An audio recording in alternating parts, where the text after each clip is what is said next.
ನಮಸ್ಕಾರ ವೀಕ್ಷಕರೇ, ಕರೆಂಟ್ ಅಫೇರ್ಸ್ಗೆ ಸ್ವಾಗತ. ನಾನು ಶ್ರೀನಾಥ್. ಸದ್ದು ಗದ್ದಲಗಳ ನಡುವೆ ಇವತ್ತಿನ ದಿನ ಮೈತ್ರಿ ಬಜೆಟ್ ಅನ್ನು ಕುಮಾರಸ್ವಾಮಿ ಅವರು ಮಂಡಿಸಿದ್ದಾರೆ. ಬಹುನಿರೀಕ್ಷಿತವಾದಂಥ ಒಂದು ಮೈತ್ರಿ ಬಜೆಟ್ ಅನ್ನು ಇವತ್ತು ಮಾಡಿದ್ದಾರೆ. ಇದನ್ನು ನೋಡ್ತಾ ಹೋದ್ರೆ, ಒಂದು ಬಜೆಟ್ ಅನ್ನು ನೋಡ್ತಾ ಹೋದ್ರೆ ಇದು ಚುನಾವಣೆಗೆ ಪರ್ಫೆಕ್ಟ್ ಆಗಿದೆ ಅಂತಕ್ಕಂಥ ಒಂದು ಮಾತುಗಳು ಕೂಡ ಕೇಳಿ ಬರ್ತಾ ಇದೆ. ಇನ್ನು ಮೈತ್ರಿ ಸರ್ಕಾರ ಹೇಳ್ತಾ ಇದೆ ಇದೊಂದು ಅಭೂತಪೂರ್ವವಾದಂಥ ಒಂದು ಬಜೆಟ್ ಅನ್ನು ಕುಮಾರಸ್ವಾಮಿ ಅವರು ಮಂಡನೆ ಮಾಡಿದ್ದಾರೆ. ಸರ್ವಧರ್ಮೀಯರ ಬಜೆಟ್ ಮತ್ತು ಎಲ್ಲ ಒಂದು ಕ್ಷೇತ್ರಗಳಿಗೂ ಕೂಡ ಸರಿಯಾದ ರೀತಿಯಲ್ಲಿ ನಾವು ಬಜೆಟ್ ಅನ್ನು ಮಂಡಿಸಿದ್ದೇವೆ ಅಂತಕ್ಕಂಥ ಮಾತುಗಳನ್ನು ಮೈತ್ರಿ ಪಕ್ಷದವರು ಹೇಳ್ತಾ ಇದ್ದಾರೆ. ಒಟ್ಟಾರೆಯಲ್ಲಿ ನೋಡೋದಾದ್ರೆ ಈ ಒಂದು ಬಜೆಟ್ನ ಕುರಿತಾಗಿ ಪರ ವಿರೋಧಗಳು ವ್ಯಾಪಕವಾಗಿ ಚರ್ಚೆ ಆಗ್ತಾ ಇದೆ. ಇನ್ನು BS ಯಡಿಯೂರಪ್ಪನವರು ಹೇಳ್ತಾ ಇದ್ದಾರೆ ಇದೊಂದು ಡೋಂಗಿಯ ಬಜೆಟ್ ಅಂತಕ್ಕಂಥ ಮಾತುಗಳನ್ನು ಯಡಿಯೂರಪ್ಪನವರು ಹೇಳಿದ್ರೆ, ಸಿದ್ದರಾಮಯ್ಯನವರು ಇದೊಂದು ಪರ್ಫೆಕ್ಟ್ ಆದಂಥ ಒಂದು ಬಜೆಟ್ ಅಂತಕ್ಕಂಥ ಮಾತುಗಳು. ಒಟ್ಟಾರೆಯಲ್ಲಿ ಈ ಕುರಿತಾಗಿ ಬಜೆಟ್ನ ಕುರಿತಾಗಿ ಸಾಕಷ್ಟು ಚರ್ಚೆ ಮಾಡಲಿಕ್ಕಿದೆ. ಇನ್ನು ಕರಾವಳಿಯ ಭಾಗಕ್ಕೆ ಮತ್ತು ಮಲೆನಾಡಿನ ಭಾಗಕ್ಕೆ ಹಿಂದಿನ ಬಾರಿಯ ಒಂದು ಬಜೆಟ್ನಲ್ಲಿ ಯಾವುದೇ ರೀತಿಯಾದಂಥ ಒಂದು ಅನುದಾನಗಳನ್ನು ಕೊಡಲಿಲ್ಲ ಅಂತಕ್ಕಂಥ ಒಂದು ವಿಚಾರಗಳು ಕೂಡ ಪ್ರಸ್ತಾಪ ಆಗಿತ್ತು. ನಂತರದ ದಿನಗಳಲ್ಲಿ ಈ ಒಂದು ಬಜೆಟಲ್ಲಿ ಕರಾವಳಿಗೆ ಮತ್ತು ಮಲೆನಾಡಿಗೆ ಅನುದಾನಗಳನ್ನು ಕೂಡ ನೀಡಿದ್ದಾರೆ. ಇನ್ನೊಂದು ಮಾತುಗಳು ಕೂಡ ಕೇಳಿ ಬರ್ತಾ ಇದೆ. CM ಅವರು ಎಲ್ಲ ಒಂದು ಜಿಲ್ಲೆಗಳನ್ನು ಕೂಡ ಸುತ್ತಿದ್ದಾರೆ ಈ ಒಂದು ಬಜೆಟ್ನಲ್ಲಿ ಅಂತಕ್ಕಂಥ ಮಾತುಗಳು ಕೂಡ ಕೇಳಿ ಬರ್ತಾ ಇದೆ. ಒಟ್ಟಾರೆಯಲ್ಲಿ ಈ ಒಂದು ಬಜೆಟ್ನ ಕುರಿತಾಗಿ ಹಲವಾರು ಚರ್ಚೆಗಳನ್ನು ಮಾಡಲಿಕ್ಕಿದೆ. ಇನ್ನು ಈ ಕುರಿತಾಗಿ ನಿಮ್ಮ ಒಂದು ಅಭಿಪ್ರಾಯಗಳನ್ನು ಕೂಡ ನಾನು ಸ್ವೀಕರಿಸ್ತೇನೆ, ನಿಮ್ಮ ಒಂದು ಕರೆಗಳನ್ನು ಕೂಡ ನಾನು ಸ್ವೀಕರಿಸ್ತೇನೆ. ನಮ್ಮೊಟ್ಟಿಗೆ ಇಬ್ಬರು ಅತಿಥಿಗಳನ್ನಿದ್ದಾರೆ. ಮೊದಲಿಗೆ ಶಿವಕುಮಾರ್ ಅಂಬಲ್ಪಾಡಿ ಅವರಿದ್ದಾರೆ, ಜಿಲ್ಲಾ BJP ಸಹ ವಕ್ತಾರರು, ಕಾರ್ಯಕ್ರಮಕ್ಕೆ ಸ್ವಾಗತ. ಇನ್ನೊಬ್ಬರು ಪ್ರದೀಪ್ ಜಿ, JDSನ ಜಿಲ್ಲಾ ವಕ್ತಾರರು, ಕಾರ್ಯಕ್ರಮಕ್ಕೆ ಸ್ವಾಗತ. ಇವತ್ತಿನ ದಿನ ಬಹುನಿರೀಕ್ಷಿತವಾದಂಥ ಒಂದು ಬಜೆಟನ್ನು ಮಂಡನೆ ಮಾಡಿದ್ದಾರೆ CM ಕುಮಾರಸ್ವಾಮಿ ಅವರು. ಈ ಕುರಿತಾಗಿ ನಿಮ್ಮ ಒಂದು ಅಭಿಪ್ರಾಯಗಳು, ಅನಿಸಿಕೆಗಳೆಲ್ಲ ಏನಿದೆ?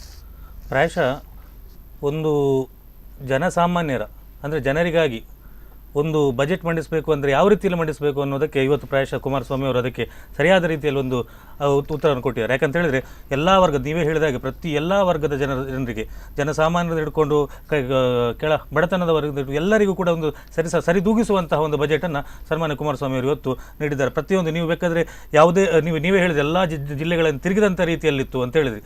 ಯಾಕಂದರೆ ಸಮಗ್ರ ಕರ್ನಾಟಕದ ಅಭಿವೃದ್ಧಿ, ಸಮಗ್ರ ಕರ್ನಾಟಕವನ್ನು ಯಾವ ರೀತಿಯಲ್ಲಿ ಮುಂದುವರಿಸ್ಕೊಂಡು ಹೋಗಬೇಕು ಅಂತ ಹೇಳುವುದಕ್ಕೆ ಒಂದು ಮುಖ್ಯವಾದಂಥದ್ದು. ಅದನ್ನು ಯಾವ ರೀತಿಯಲ್ಲಿ ಅವರು, ಯಾಕಂದರೆ ಇವತ್ತು ನಿನ್ನೆದಲ್ಲ, ಕಳೆದ ಒಂದು 3-4 ತಿಂಗಳಿಂದ ಅದರ ಬಗ್ಗೆ ಒಂದು ಸುದೀರ್ಘವಾಗಿ ಚರ್ಚಿಸಿ ಎಲ್ಲ ಅಧಿಕಾರಿಗಳ ಒಟ್ಟಿಗೆ ಚರ್ಚೆಯನ್ನು ಮಾಡಿ ಪ್ರತಿಯೊಂದು ಹಂತದಲ್ಲಿ ಕೂಡ ಇದು ಮಾಡಿಕೊಂಡು ಎಲ್ಲ ವರ್ಗ, ಯಾವುದೇ ಅಲ್ಪಸಂಖ್ಯಾತ ವರ್ಗ ಆಗಿರ್ಬೋದು, ಪ್ರತಿಯೊಂದು ಅದು ಎಲ್ಲ ವರ್ಗದ ಮಹಿಳೆಯರಾಗಿರ್ಬೋದು, ವೃದ್ಧಾಪ್ಯ ವೇತನದ ವಿಷಯದಲ್ಲಿ ಆಗಿರ್ಬೋದು, ಎಲ್ಲ ಮಠಮಾನ್ಯಗಳ ವಿಷಯಗಳಲ್ಲಾಗಿರ್ಬೋದು, ಎಲ್ಲ ರೀತಿಯಲ್ಲಿ ಯಾವುದಕ್ಕೂ ಕೂಡ ಯಾರೂ ಕೂಡ ಇನ್ನು ಬೆರಳು ತೋರಿಸುವ ರೀತಿಯಲ್ಲಿ ಮಾಡದಾಗೆ ಇವತ್ತಿನ ಸನ್ಮಾನ್ಯ ಕುಮಾರಸ್ವಾಮಿ ಬಜೆಟ್ ಅನ್ನು ಇವತ್ತು ಮಂಡಿಸಿದ್ದಾರೆ ಅಂತ ಹೇಳಿ ಈ ಮೂಲಕ ಹೇಳಲಿಕ್ಕೆ ಇಷ್ಟಪಡ್ತೀನಿ. ಈಗಾಗಲೇ ಇವರು ಹೇಳಿದ್ರು ಅದ್ಭುತವಾದಂಥ ಒಂದು ಬಜೆಟ್ ಅನ್ನು ಕುಮಾರಸ್ವಾಮಿ ಅವರು ಮಂಡಿಸಿದ್ದಾರೆ ಅಂತ. ಇದ್ರ ಕುರಿತಾಗಿ ನೀವೇನು ಹೇಳ್ತೀರಿ?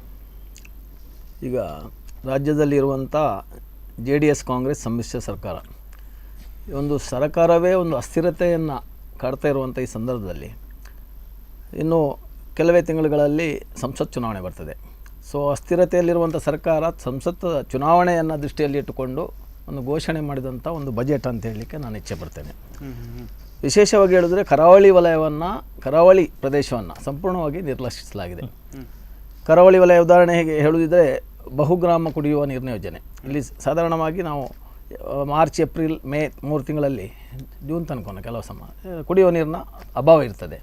ಸೊ ಬಹುಗ್ರಾಮ ಕುಡಿಯುವ ನೀರಿನ ಯೋಜನೆ ಇರ್ಬೋದು, ಪಶ್ಚಿಮ ವಾಹಿನಿ ಯೋಜನೆ ಇರ್ಬೋದು, ಎಲ್ಲದಕ್ಕೂ ಎಳ್ಳು ನೀರು ಕೊಟ್ಟಂತಾಗಿದೆ.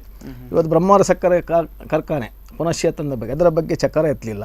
ಯುವಕರಿಗೆ ಯಾವುದೇ ರೀತಿಯ ಯೋಜನೆಗಳನ್ನು ಕೊಡಲಿಲ್ಲ. ಹಾಗಾಗಿ ದಿಕ್ಕು ದೆಸೆ ಇಲ್ಲದ ಬಜೆಟ್ ಅಂತೇಳಿ ಹೇಳ್ಬೋದು. ಸರ್ಕಾರದ ಅನಿಶ್ಚಿತೆ, ಯಾಕಂತೇಳಿದ್ರೆ ಈಗಾಗಲೇ ಸುಮಾರು JDS ಕಾಂಗ್ರೆಸ್ ಸೇರಿ 20ರ ತನಕದ ಶಾಸಕರು ಸರ್ಕಾರದ ಮೇಲೆ ನಮಗೆ ವಿಶ್ವಾಸ ಇಲ್ಲ ಅನ್ನೋದನ್ನು ಬಹಿರಂಗವಾಗಿಯೇ ಪ್ರಕಟಿಸಿದ್ದಾರೆ. ಅಥವಾ CM ಕುಮಾರಸ್ವಾಮಿಯವರೇ ಹೇಳಿದ್ದಾರೆ, ನಾನು ಕ್ಲರ್ಕ್ ಥರ ಕೆಲಸ ಮಾಡುವಂಥ ಒಂದು ಅನಿವಾರ್ಯ ಸ್ಥಿತಿಯಲ್ಲಿದ್ದೇನೆ ಅನ್ನುವಂಥದ್ದನ್ನು ನಾವು ದೈನಂದಿನ ಒಂದು ವಿದ್ಯಮಾನಗಳಲ್ಲಿ ನೋಡ್ತಾ ಇದ್ದೇವೆ. ಹಾಗಾಗಿ ಇವತ್ತು ಏನೋ ಒಂದು ಕೆಲವು ಬೆಳವಣಿಗೆಗಳು ಆಗಿದೆ. ಆ ಬಗ್ಗೆ ನಮ್ಮ ಮಾಜಿ ಮುಖ್ಯಮಂತ್ರಿಗಳಾದ BS ಯಡಿಯೂರಪ್ಪನವರು ಕೂಡ ಹೇಳಿದ್ದಾರೆ. ಆ ಬಗ್ಗೆ ನೀವು ಯಾವುದೇ ರೀತಿಯ ತನಿಖೆಯನ್ನು ಮಾಡ್ಬೋದು. ಅದು ಒಂದು ಕಟ್ಟುಕತೆಯನ್ನು ಮಾಡಿದ್ದಾರೆ, ಫೇಕ್ ಆಡಿಯೋವನ್ನು ಮಾಡಿದ್ದಾರೆ ಅನ್ನೋ ಬಗ್ಗೆ ಎಲ್ಲ ಇತ್ತು. ಇವತ್ತು ನಾನು ಸಂಜೆ ಕೂಡ ನಮ್ಮ ಲೈವ್ ಇದರಲ್ಲಿ ನೋಡಿದೆ, BTV ಇದರಲ್ಲಿರಬೇಕು ಪ್ರಾಯಶಃ, ಸ್ಪೀಕರ್ ಅವರು ಕೂಡ ಹೇಳಿದರು ಅದು ಅಲ್ಲಿ ಬಂದಿರುವಂಥ ಧ್ವನಿ ಯಡಿಯೂರಪ್ಪರವ್ರದ್ದಲ್ಲ, ಬೇರೆ ಯಾರದ್ದೋ ಇದೆ. ಆ ಬಗ್ಗೆ ಅಂದ್ರೆ ಅವರೊಂದು ಆಡಿಯೋವನ್ನ ಬಿಟ್ಟು ಮಾತಾಡೋದು ಜನರೇ ಹೇಳಿರುವಂತದ್ದು ಅದ್ಭುತವಾದಂತ ಒಂದು ಬಜೆಟ್ ಅನ್ನ ಇವತ್ತು ನೀಡಿದ್ದಾರೆ. ತಮಗೆಲ್ಲ ಒಂದು ಸರ್ವಧರ್ಮೀಯರ ಮತ್ತೆ ಎಲ್ಲ ಒಂದು ಜನರಿಗೂ ಕೂಡ ಅದ್ಭುತವಾದಂತ ಒಂದು ಬಜೆಟ್ ಅಂತ. ಸರ್ವಧರ್ಮೀಯರು ಅಂತ ಹೇಳಿದ್ರೆ ನಾವು ವಿಶೇಷವಾಗಿ ಕರಾವಳಿಯ ಭಾಗಕ್ಕೆ ಮಾನ್ಯ ಯಡಿಯೂರಪ್ಪನವರು ಬಿಜೆಪಿ ಸರ್ಕಾರದಲ್ಲಿ ಮುಖ್ಯಮಂತ್ರಿ ಆಗಿದ್ದಾಗ ಎಲ್ಲ ಹಿಂದುಳಿದ ಜನಾಂಗಕ್ಕೆ ವಿಶೇಷವಾಗಿ ಒಂದು ಸಮುದಾಯಗಳು ಇರ್ಬೋದು, ಹಿಂದುಳಿದ ಸಮುದಾಯ, ಆ ಸಮುದಾಯಗಳಿಗೆ ವಿಶೇಷವಾದಂಥ ಒತ್ತು ಕೊಟ್ಟು ಒಂದು ನಿಮಿಷ ವಿಶೇಷವಾದ ಒತ್ತು ಕೊಟ್ಟು ಅವರಿಗೆ ಒಂದು ನಿಗಮವನ್ನು ಸ್ಥಾಪಿಸುವಂಥದ್ದು ಇರ್ಬೋದು, ಅನುದಾನವನ್ನು ಕೊಡುವಂಥದ್ದು ಇರ್ಬೋದು, ಕೊಟ್ಟುಕೊಂಡು ಬಂದಿದ್ದಾರೆ. ಪ್ರಥಮ ಬಾರಿಗೆ ಕೃಷಿಯನ್ನು ಕಡಿಮೆ ಬಡ್ಡಿಯಲ್ಲಿ ಕೃಷಿ ಸಾಲ, ಅದೇ ರೀತಿಯಲ್ಲಿ ಸಾಲ ಮನ್ನಾ ಮಾಡುವಂಥದ್ದು ಇದನ್ನು ಜಾರಿಗೆ ತಂದದ್ದು ಯಡಿಯೂರಪ್ಪನವರು. ಆನಂತರ ಕಾಂಗ್ರೆಸ್ ಸಿದ್ದರಾಮಯ್ಯ ನೇತೃತ್ವದ ಸರ್ಕಾರದಲ್ಲಿ ಆಯಿತು, ಈಗ CM ಕುಮಾರಸ್ವಾಮಿ ಅವರು ಮಾಡಿದ್ದಾರೆ. ಆದರೆ ಒಂದೇ ಒಂದು ವಿಚಾರವನ್ನು ನಾನು ಉಲ್ಲೇಖಿಸಲಿಕ್ಕೆ ಇಚ್ಛೆ ಪಡೋದೇನಂತ ಹೇಳಿದರೆ, ಇವತ್ತು ಘೋಷಣೆಗಳಾಗಿರ್ಬೋದು, ಯಾವುದು ಚುನಾವಣಾ ದೃಷ್ಟಿಯಿಂದ ಕೇವಲ ಘೋಷಣೆಗೆ ಸೀಮಿತವಾಗಿರಬಾರ್ದು. ಉದಾಹರಣೆಗೆ ಸಾಲ ಮನ್ನಾದ ಘೋಷಣೆ ಆಗಿದೆ, ಹಂತ ಹಂತವಾಗಿ ಆಗ್ತಾ ಇದೆ.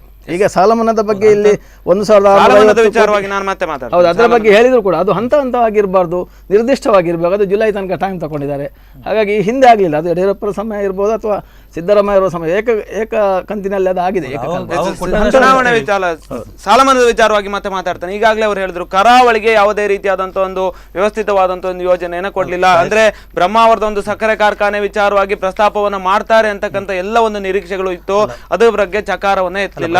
ಇನ್ನು ಹಲವಾರು ವಿಚಾರಗಳು ಕೂಡ ಇದೆ. ಒಂದು ವಾರಾಹಿ ಯೋಜನೆಗಳಾಗಿರ್ಬೋದು ಅಥವಾ ಒಂದು ಕರಾವಳಿಯಲ್ಲಿ ಉದ್ಯೋಗ ಸೃಷ್ಟಿ ಆಗಿರ್ಬೋದು, ಇನ್ನು ಹಲವಾರು ಯೋಜನೆಗಳಿತ್ತು. ಇನ್ನು ಮೀನುಗಾರಿಕೆ ವಿಚಾರಕ್ಕೆ ಅಲ್ಪ ಸ್ವಲ್ಪವಾದಂತ ಒಂದು ಅನುದಾನಗಳನ್ನ ಯೋಜನೆಗಳನ್ನ ಕೊಟ್ಟಿದ್ದಾರೆ. ಇನ್ನು ಮರಳುಗಾರಿಕೆ ವಿಚಾರವಾಗಿ ಏನು ಕೊಡ್ಲಿಲ್ಲ. ಹೀಗೆ ಸಾಕಷ್ಟು ವಿಚಾರಗಳನ್ನು ಅವ್ರು ಹೇಳಿದ್ರು. ನೀವೇನ್ ಹೇಳ್ತೀರಿ? ಈಗ ನಿಮಗೆ ಇದರ ಬಗ್ಗೆ ಹೇಳ್ಬೇಕಾದ್ರೆ, ಈಗ ನೀವೇ ಹೇಳಿದಾಗೆ ಕರಾವಳಿ ಭಾಗಕ್ಕೆ ಈ ಬಾರಿ ನಿಜವಾಗ್ಲೂ ಕೂಡ, ಯಾಕಂತ ಹೇಳಿದ್ರೆ ಹಿಂದಿನ ಬಜೆಟ್ ಆದಾಗ ನಾವು ಕುಮಾರಸ್ವಾಮಿ ನಮ್ಮ CM ಅಲ್ಲ ಅಂತ ಹೇಳುವಂಥದ್ದು ಹಲವಾರು ಇದನ್ನೆಲ್ಲ ಮಾಡಿದ್ರು. ಆದರೆ ಈ ಬಾರಿ ಕರಾವಳಿ ಭಾಗಕ್ಕೆ ವಿಶೇಷವಾಗಿ ಮಲ್ಪೆಯ ಬಂದರಿಗೆ ಅಲ್ಲಿ ಇದು ನಿರ್ಮಾಣಕ್ಕೆ ಮಾಡಿರುವಂಥದ್ದಾಗಿರ್ಬೋದು, ಅದಕ್ಕೆ ಮತ್ತೆ ಅಲ್ಲಿ ತ್ಯಾಜ್ಯ ನಿರ್ವಹಣಾ ಇದಕ್ಕೋಸ್ಕರ 15 ಕೋಟಿ ಇಟ್ಟಿರುವಂತಾಗಿರ್ಬೋದು. ವಿಶೇಷವಾಗಿ ಈ ಭಾಗದ ನಮ್ಮ ತುಳು, ಕೊಂಕಣಿ, ಕೊಡವು ಭಾಷೆಗಳಿಗೆ ಅದರ ಚಲನಚಿತ್ರ ಇದಕ್ಕೆ ಅದಕ್ಕೆ 1 ಕೋಟಿ ರೂಪಾಯಿ ಅಂತ ಒಂದು ಸಹಾಯಧನವನ್ನು ನೀಡುವಂತಹದ್ದಾಗಿರ್ಬೋದು.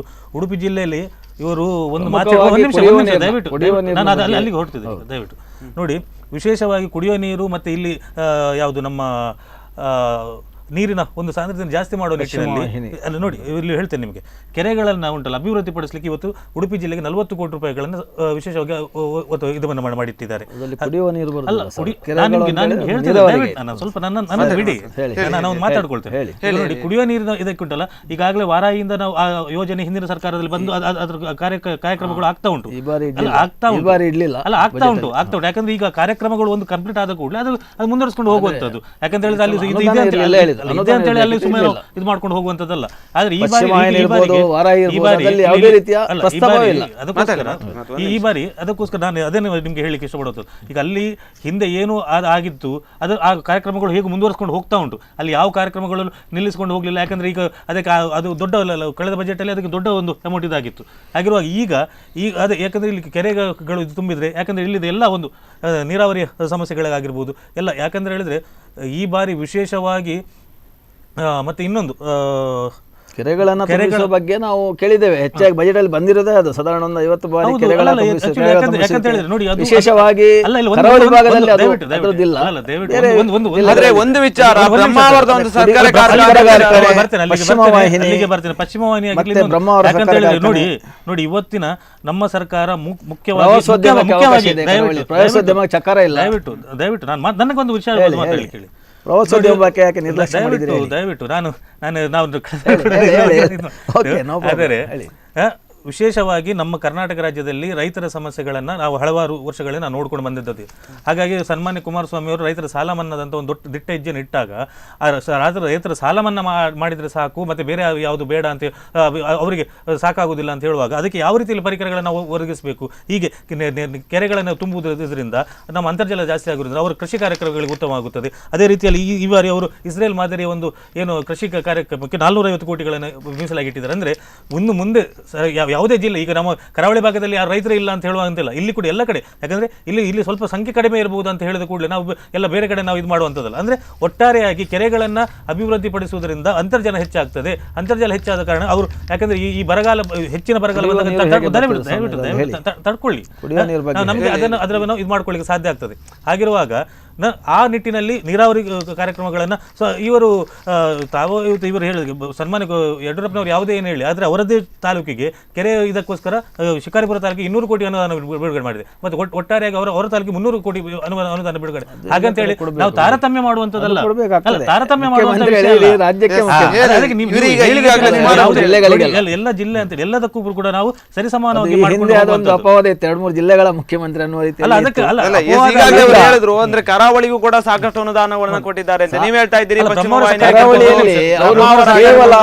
ಕೇವಲ ಕೆರೆಗಳನ್ನ ತುಂಬಿಸುವ ಬಗ್ಗೆ ಮಾತ್ರ ಮಾತಾಡಿ. ನಾನು ಕೇಳಿರುವಂತದ್ದು ಬಹುಗ್ರಾಮ ಕುಡಿಯುವ ನೀರಿನ ಯೋಜನೆ, ಬ್ರಹ್ಮಾವರ ಸಕ್ಕರೆ ಕಾರ್ಖಾನೆ, ಪಶ್ಚಿಮ ವಾಹಿನಿ, ಇವತ್ತು ಪ್ರವಾಸೋದ್ಯಮಕ್ಕೆ ವಿಪುಲ ಅವಕಾಶ ಇದೆ ಕರಾವಳಿಯಲ್ಲಿ. ಅದರ ಬಗ್ಗೆ ಏನು ಪ್ರವಾಸೋದ್ಯಮದ ವಿಷಯದಲ್ಲಿ ಯುವಜನತೆ ಬಗ್ಗೆ ವಿವಿಧ ಸಮುದಾಯಗಳ ಹಿಂದುಳಿದ ಜನಾಂಗದ ಹಿಂದುಳಿದ ವರ್ಗದವರನ್ನು ಸಂಪೂರ್ಣ ಸವಿತಾ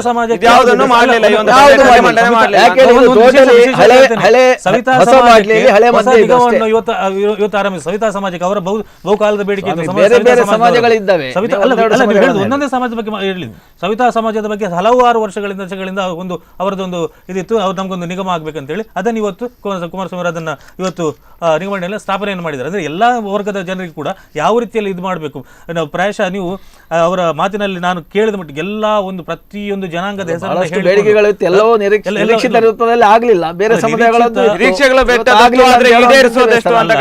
ನಮಗೆ ನೀವು ನೋಡಿದ್ರೆ ಈ ಒಂದು ಬಜೆಟ್ ಆಗೋದೇ ಇಲ್ಲ, ಬಜೆಟ್ ನಡೆಯೋದ್ರೊಳಗಾಗಿ ಸರ್ಕಾರ ಉರುಳಿ ಬೀಳುತ್ತೆ ಅಂತಕ್ಕಂಥ ಮಾತುಗಳನ್ನ ಬಿಜೆಪಿಯವರು ಹೇಳ್ತಾ ಇದ್ರು. ಆದ್ರೂ ಅದೆಲ್ಲದನ್ನ ಮೀರಿ ಇವತ್ತು ಬಜೆಟ್ ಅನ್ನ ಮಂಡನೆ ಮಾಡಿದ್ರು. ಹಾಗಾದ್ರೆ ಯಾಕೆ ಬಿಜೆಪಿಯವರು ಈ ರೀತಿ ಬಜೆಟ್ ಮಂಡನೆ ಆಗೋದಿಲ್ಲ, ಬಜೆಟ್ ಆಗೋದಿಕ್ಕೆ ನಾವು ಬಿಡೋದೇ ಇಲ್ಲ ಅಂತಕ್ಕಂಥ ಮಾತುಗಳಾಗಿರ್ಬೋದು, ಅಥವಾ ಬಜೆಟ್ ಆಗೋದಿಲ್ಲ ಅಷ್ಟರೊಳಗೆ ಸರ್ಕಾರ ಬೀಳುತ್ತೆ ಅಂತಕ್ಕಂಥ ಮಾತುಗಳನ್ನ ಇಷ್ಟು ಸ್ಪಷ್ಟವಾಗಿ ಹೇಗೆ ಹೇಳಿದ್ರು? ಇವತ್ತಿನ ವಿದ್ಯಮಾನಗಳನ್ನು ನಾವು ನೋಡ್ತಾ ಇದ್ದೇವೆ. ಅದರಲ್ಲಿ ಇವತ್ತು ಓಪನ್ ಆಗಿ ಕುಮಾರಸ್ವಾಮಿ ಅವರು ಮಾನ್ಯ ಮುಖ್ಯಮಂತ್ರಿಗಳನ್ನು ಸೇರಿ ಸರ್ಕಾರದ ಮೇಲೆ ವಿಶ್ವಾಸ ಇಲ್ಲ ಅನ್ನುವಂಥದ್ದು ಅದು ಜಗಜ್ಜಾಗಿರಾಗಿ ಬರ್ತಾ ಇದೆ. ಕುಮಾರಸ್ವಾಮಿ ಅವರೇ ಸ್ವತಃ ಹೇಳಿದ್ದಾರೆ, ನಾನು ಒತ್ತಡದಲ್ಲಿದ್ದೇನೆ, ಆ ನಂತರ ಎಷ್ಟು ಶಾಸಕರು, ಈಗ ಉದಾಹರಣೆಗೆ 4 ಶಾಸಕರು ಕಾಂಗ್ರೆಸ್ನವರು ಇದ್ರು, ಅವರು ಶಿಸ್ತು ಕ್ರಮವನ್ನು ಕೈಗೊಳ್ಳುವ ಬಗ್ಗೆ ಸ್ಪೀಕರ್ ಅಲ್ಲಿ ಮಾತಾಡ್ತೇವೆ ಅಂತ ಹೇಳಿ ತೀರ್ಮಾನ ಮಾಡಿದ್ದಾರೆ. JDS ನ ಒಂದು ಶಾಸಕರು ಕೂಡ ನಿನ್ನೆ ತನಕ ಅವರು ಇದ್ದಾರೆ, ನಾವು ಕನೆಕ್ಷನ್ ಸಂಪರ್ಕದಲ್ಲಿ ಅಂತ ಹೇಳಿ ಇವತ್ತು ಮುಂಬೈಯಲ್ಲಿದ್ದಾರೆ ಅಂತ ವಿದ್ಯಮಾನ ಹಲವಾರು ಇದೆ. ಯಾಕಂತ ಹೇಳಿದ್ರೆ ಸರ್ಕಾರದ ಮೇಲೆ ವಿಶ್ವಾಸ ಇಲ್ಲ, ಸರ್ಕಾರಕ್ಕೆ ಬಹುಮತ ಇಲ್ಲ. ಈ ನೆಲೆಯಲ್ಲಿ ಒಂದು ಜವಾಬ್ದಾರಿಯುತ ವಿರೋಧ ಪಕ್ಷವಾಗಿ ಬಹುಮತವಿಲ್ಲದ ಸರ್ಕಾರ ಯಾವ ರೀತಿಯಲ್ಲಿ ಬಜೆಟ್ ಮಂಡನೆ ಮಾಡಬಹುದು, ಅಶ್ವತ್ಥರವನ್ನ ಹೇಗೆ ಅಶ್ವತ್ಥರನ್ನು ಈಡೇರಿಸಬಹುದು ಅನ್ನೋ ನೆಲೆಯಲ್ಲಿ ಒಂದು ಜವಾಬ್ದಾರಿಯುತ ಪಕ್ಷವಾಗಿ ಮಾನ್ಯ ಯಡಿಯೂರಪ್ಪರ ನೇತೃತ್ವದಲ್ಲಿ ಇದು ನಾವು ಆ ದಿವಸ ಇದರಲ್ಲಿ ಬಜೆಟ್ ಮಂಡಿಸುವ ಸಂದರ್ಭದಲ್ಲಿ ನಮ್ಮ ಏನು ರಾಜ್ಯಪಾಲರ ಭಾಷಣ ಇದೆ, ಆ ಸಂದರ್ಭದಲ್ಲಿ ಅವರು ತಡೆಯನ್ನ ಒಡ್ಡಿರುವುದು. ಬಜೆಟ್ ಮಂಡನೆ ಆಗಿದೆ, ಬಜೆಟ್ ಬಗ್ಗೆ ಏನೂ ತೊಂದರೆ ಆಗಿಲ್ಲ, ಬಜೆಟ್ ಮಂಡನೆ ಆಗಿದೆ. ಯಾಕಂದ್ರೆ ಯಡಿಯೂರಪ್ಪನವರು ಅವರ ಪ್ರತಿಕ್ರಿಯೆಯನ್ನ ಕೊಟ್ಟಿದ್ದಾರೆ. ಆದ್ರೆ ನಾನು ಆಗ್ಲೇ ಹೇಳಿದ ಹಾಗೆ ಇದು ಹೊಸ ಬಾಟ್ಲಿಯಲ್ಲಿ ಹಳೆ ಮದ್ಯವನ್ನ ಕೊಟ್ಟಂತ ರೀತಿಯ ಬಜೆಟ್. ಯಾಕಂತ ಹೇಳಿದ್ರೆ ಅವರು ಕುಮಾರಸ್ವಾಮಿ ಅವರು ಈಗಾಗಲೇ ಸಿನಿಮಾದವರು, ಅವರಿಗೆ ಯಾವ ರೀತಿಯಲ್ಲಿ ಸ್ಕ್ರೀನ್ ಪ್ಲೇ ಡೈರೆಕ್ಷನ್ ಮಾಡಬೇಕು, ಆಶ್ವಾಸನೆಗಳನ್ನು ಕೊಡುವ ಅನ್ನೋದನ್ನು ಬಹಳಷ್ಟು ಉತ್ತಮ ರೀತಿಯಲ್ಲಿ ಇದೆ ಗೊತ್ತಿದೆ ಅಂತ ನಾನು ಭಾವಿಸ್ತೇನೆ. ಹಾಗಾಗಿ ಇವತ್ತು ಘೋಷಣೆಗಳಿಗೆ ಸೀಮಿತವಾಗಿರ್ಬೋದು, ಜನಸಾಮಾನ್ಯರ ಸಂಕಷ್ಟಗಳನ್ನ ಅರಿತುಕೊಂಡು ಈಗ ಒಂದು ಸಮುದಾಯದ ಬಗ್ಗೆ ಅಂತ ಅನೇಕ ಸಮುದಾಯಗಳು, ಸಮುದಾಯಗಳಲ್ಲಿ ಬಹಳಷ್ಟು ಬೇಡಿಕೆಗಳ ಎಲ್ಲವನ್ನು ಕೂಡ ಪರಿಗಣಿಸಿಕೊಂಡು ಸಬ್ಕೆ ಸಾಥ್ ಸಬ್ಕೆ ವಿಕಾಸ್ ಅಂತ ಹೇಳುವಂತ ಇವತ್ತು ಪ್ರಧಾನಿ ಏನು ಘೋಷಣೆ ಮಾಡಿ, ಅದೇ ರೀತಿಯಲ್ಲಿ ಎಲ್ಲ ರಾಜ್ಯಗಳಲ್ಲಿ ನಾನು ಕೇಂದ್ರ ಅಲ್ಲ ಘೋಷಣೆ ಅದು ಜಗತ್ತಿಗೆ ಗೊತ್ತಿದೆ. ಇವತ್ತು ರಾಷ್ಟ್ರೀಯ ನಾಯಕರಲ್ಲ, ಅವರು ಜಗತ್ತಿನ ನಾಯಕರು. ಅವರ ಬಗ್ಗೆ ಇವತ್ತು ಕುಮಾರಸ್ವಾಮಿ ಅವರು ಮಾತಾಡ್ತಾರೆ ಅಂತ ಹೇಳಿದ್ರೆ ನಾನು ಲೈವ್ ಅಲ್ಲೇ ಕಮೆಂಟ್ಸ್ ಅಲ್ಲಿ ನೋಡಿದೆ. ಅವ್ರಿಗೆ ಏನ್ ನೈತಿಕತೆ ಇದೆ ಅಂದ್ರೆ ಜನರು ಆಡ್ಕೊಳ್ತಾ ಇದ್ದಾರೆ, ನಾವು ಹೇಳ್ತಾ ಇಲ್ಲ, ಜನರು ಹೇಳ್ತಾರೆ. ಯಾಕಂತ ಹೇಳಿದ್ರೆ ಇವತ್ತು ರಾಜಕಾರಣದ ಬಗ್ಗೆ, ರಾಜ್ಯದ ಬಗ್ಗೆ ಮಾತಾಡ್ಬೇಕು, ವಿನ ಪ್ರಧಾನಿ ಅವರನ್ನ ಬೊಟ್ಟು ಮಾಡುವಂತದ್ದು ಸಂಸತ್ನಲ್ಲಿ ಕರ್ನಾಟಕದ ಸಾಲ ಮನ್ನಾದ ವಿಷಯವನ್ನು ಅವರು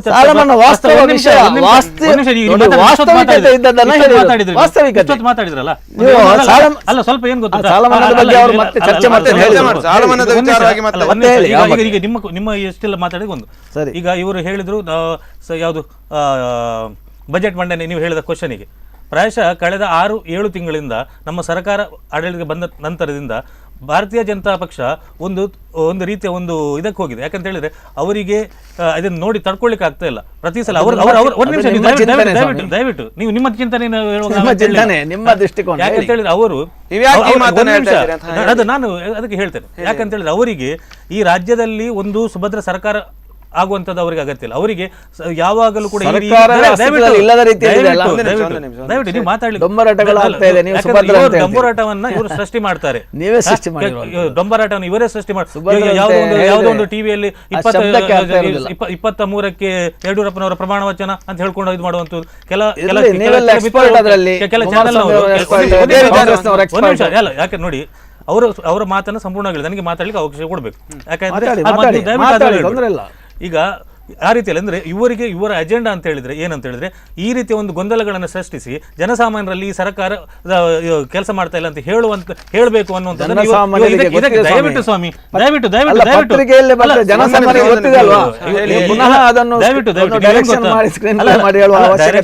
ಮಾಡ್ಲಿಕ್ಕೆ ನಿಮಗಿಂತ ಸರ್ಕಾರದ ಮೇಲೆ ವಿಶ್ವಾಸ ಇಲ್ಲ ಅಂತ ಹೇಳಿ ಸರ್ಕಾರದ ವಿಶ್ವಾಸ ಹೇಳಿದ್ರೆ ನೀವು ಬಜೆಟ್ ಅಲ್ಲಿ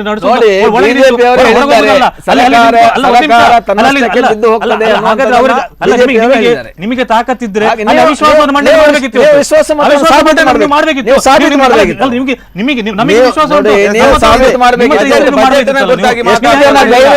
ಯಾಕೆ ನೀವು ಹೊರಗೆ ಹೋಗಿ ನಿಮ್ಗೆ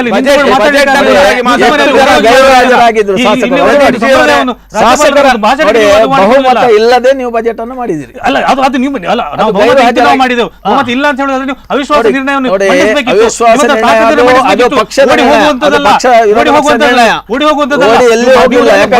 ಅಗತ್ಯ ಇತ್ತು. ಅದು ಬಹುಮತ ಇಲ್ಲದೆ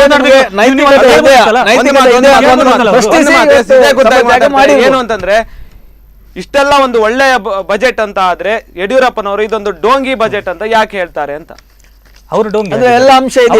ಯಾಕಂತ ಹೇಳಿದ್ರೆ ಇವತ್ತೇನು ಡೋಂಗಿಗಳು ಬಂದಿದೆ ಎಲ್ಲ ಜನತೆ ನೋಡಿದ್ದಾರೆ. ರಾಜ್ಯದ ಜನತೆ ಏನೇನು ಸಿನಿಮಾ ಮಾದರಿಯಲ್ಲಿ ಸಿನಿಮೀಯ ಒಂದೇಳ್ತೇನೆ, ಗ್ರಾಮೀಣಾಭಿವೃದ್ಧಿಗೆ ಕೊಟ್ಟಿದ್ದಾರೆ, ಸಣ್ಣ ಕೈಗಾರಿಕೆಗಳಿಗೆ ಕೊಟ್ಟಿದ್ದಾರೆ, ಪ್ರಾಥಮಿಕ ಶಿಕ್ಷಣ ಕೊಟ್ಟಿದ್ದಾರೆ, ಸಣ್ಣ ನೀರಾವರಿಗೆ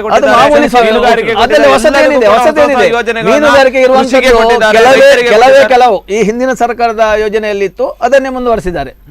ಉದಾಹರಣೆಗೆ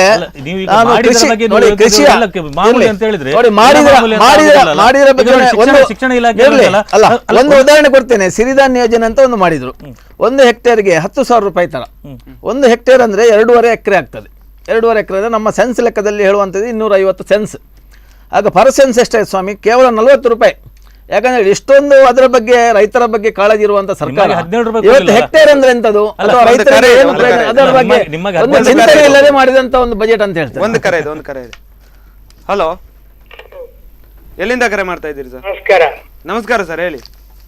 ಇದು ಇವತ್ತು ಒಂದು ನೀವು ತಪ್ಪು ಮಾಡಿದ್ದೀರಿ ಸರ್. ಹೇಳಿ ಸರ್, ಏನು? ಬಜೆಟಿನ ಬಗ್ಗೆ ಮಾತಾಡುವಾಗ ಆರ್ಥಿಕ ತಜ್ಞರನ್ನು ಕರಿಬೇಕಿತ್ತು. ಇದು ಪಕ್ಷದ ಗಲಾಟೆ ಮಾಡ್ತಾ ಇರುವುದು. ನೀವು ಬಜೆಟಿನ ಆಗು ಹೋಗುಗಳ ಬಗ್ಗೆ ಒಂದು ಮಾತಾಡುದಿಲ್ಲ. ಅವ್ರು ಮಾಡಿದ್ದನ್ನು ಇವರು ಹೇಳುದು, ಇವರು ಮಾಡಿದ್ದನ್ನು ಅವ್ರು ಹೇಳುದು, ಇಬ್ರು ಕಳ್ಳ ಕಾಕರೆ. ಆದ್ರೆ ಅಲ್ಲಿ ಕೂತು ಅದನ್ನೆಲ್ಲ ಹೇಳುದು ಬೇಡ. ಖಂಡಿತ ನೀವು ಆರ್ಥಿಕ ತಜ್ಞರು ಅಂತ ಹೇಳಿದ್ರಿ, ಆದ್ರೆ ಆರ್ಥಿಕ ತಜ್ಞರನ್ನು ಕೂಡ ಕರೆಸುವಂತ ಒಂದು ಪ್ರಯತ್ನ ಮಾಡಿದ್ವಿ, ಅದು ಸಾಧ್ಯ ಆಗ್ಲಿಲ್ಲ. ಇವತ್ತು ಯಾವ ಕ್ಷಮಿಸಬೇಕು ಅದಕ್ಕೆ. ಅವ್ರು ಹೇಳ್ಬೇಕು ಇದು ಮಾಡಿದ್ದೇವೆ ಇಷ್ಟಿಷ್ಟು ಅಂತ ಹೇಳಿ ಅದ್ ಹೇಳ್ಬೇಕಿತ್ತು. ಸಣ್ಣ ಮಕ್ಳಿಗೆ ಗೊತ್ತಾಗ್ತದ್ರಿ. ಈಗೆಲ್ಲ ಕೂತು ಅವ್ರು ಮಾತಾಡಿದ್ರೆ ಅವ್ರು ಡೌನ್ ಆಗುದು ಅಷ್ಟೇ. ಅವ್ರು ಬರೇ ಬಜೆಟಿನ ಬಗ್ಗೆ ಮಾತಾಡ್ಲಿ.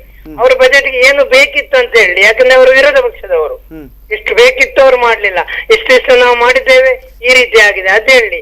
ಅವರು ಬಿಡ್ತಾರೆ, 20 ಮಂದಿ ಬಿಡ್ತಾರೆ, ಎಲ್ಲ ಜಗಜ್ಜಾಹಿರಾಗಿದೆ. ಇವರು ಜಗಳ ಮಾಡ್ತಾ ಇದ್ದಾರೆ, ಅವರನ್ನು ಹೇಗೂ ರೌಂಡ್ ಅಪ್ ಆಗ್ತಾ ಇದ್ದಾರೆ. ಇಷ್ಟವರೆಗೇನೋ ಸಾಬೀತುಂಟು. ಸಾಬೀತಿರ್ಲಿಕ್ಕೆ ಕಾರಣ ಒಂದುಂಟು ಸ್ವಾಮಿ. ಯಡಿಯೂರಪ್ಪನವರು ಫಸ್ಟ್ ಚೀಫ್ ಮಿನಿಸ್ಟರ್ ಆಗಿದ್ದಾಗ ಆದ್ರೆ 20 ಅಲ್ಲ 35 ಜನ ಬಿಜೆಪಿಗೆ ಹೋಗ್ತಿದ್ರು. ಈಗ ಅದು ಏನಂತೇಳಿ ಜನರಿಗೆ ಗೊತ್ತುಂಟು.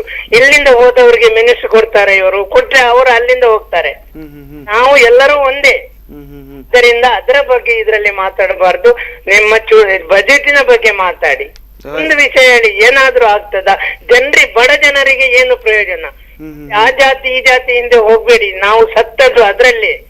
ಅಲ್ಲಿ ಅಲ್ಪಸಂಖ್ಯಾತರಿಗೆ ಅಷ್ಟು ಕೊಡ್ತೇವೆ, ಇವರಿಗೆ ಭಾರತದ ಕರ್ನಾಟಕದ ಪ್ರಜೆಗೆ ಬೇಕಾಗುವಂತ ಸುಲಭವಾದ ಬಜೆಟ್ ಮಾಡಿ.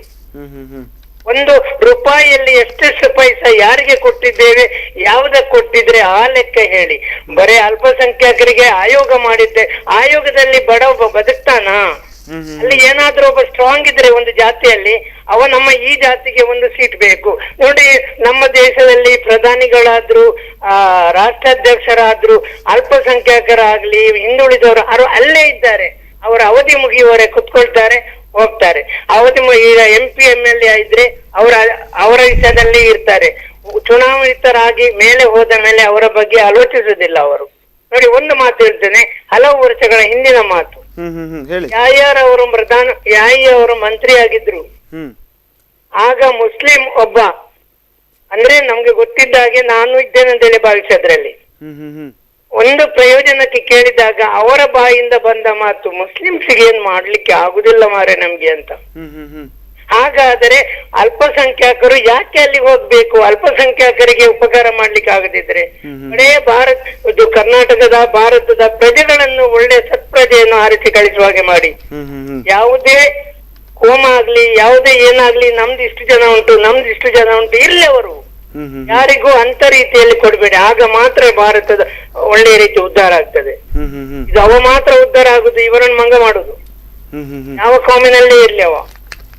ಹಾಗಾದ್ರೆ ನಿಮ್ಮ ಪ್ರಕಾರವಾಗಿ ಒಂದು ಬಜೆಟ್ಗಳಿಂದ, ಈ ಒಂದು ಕಿತ್ತಾಟಗಳಿಂದ ಯಾವುದು ಕೂಡ ಆಗೋದಿಲ್ಲ ಅಂತ, ಯೋಜನೆಗಳು ಅಭಿವೃದ್ಧಿಗಳು ಆಗೋದಿಲ್ಲ ಅಂತ.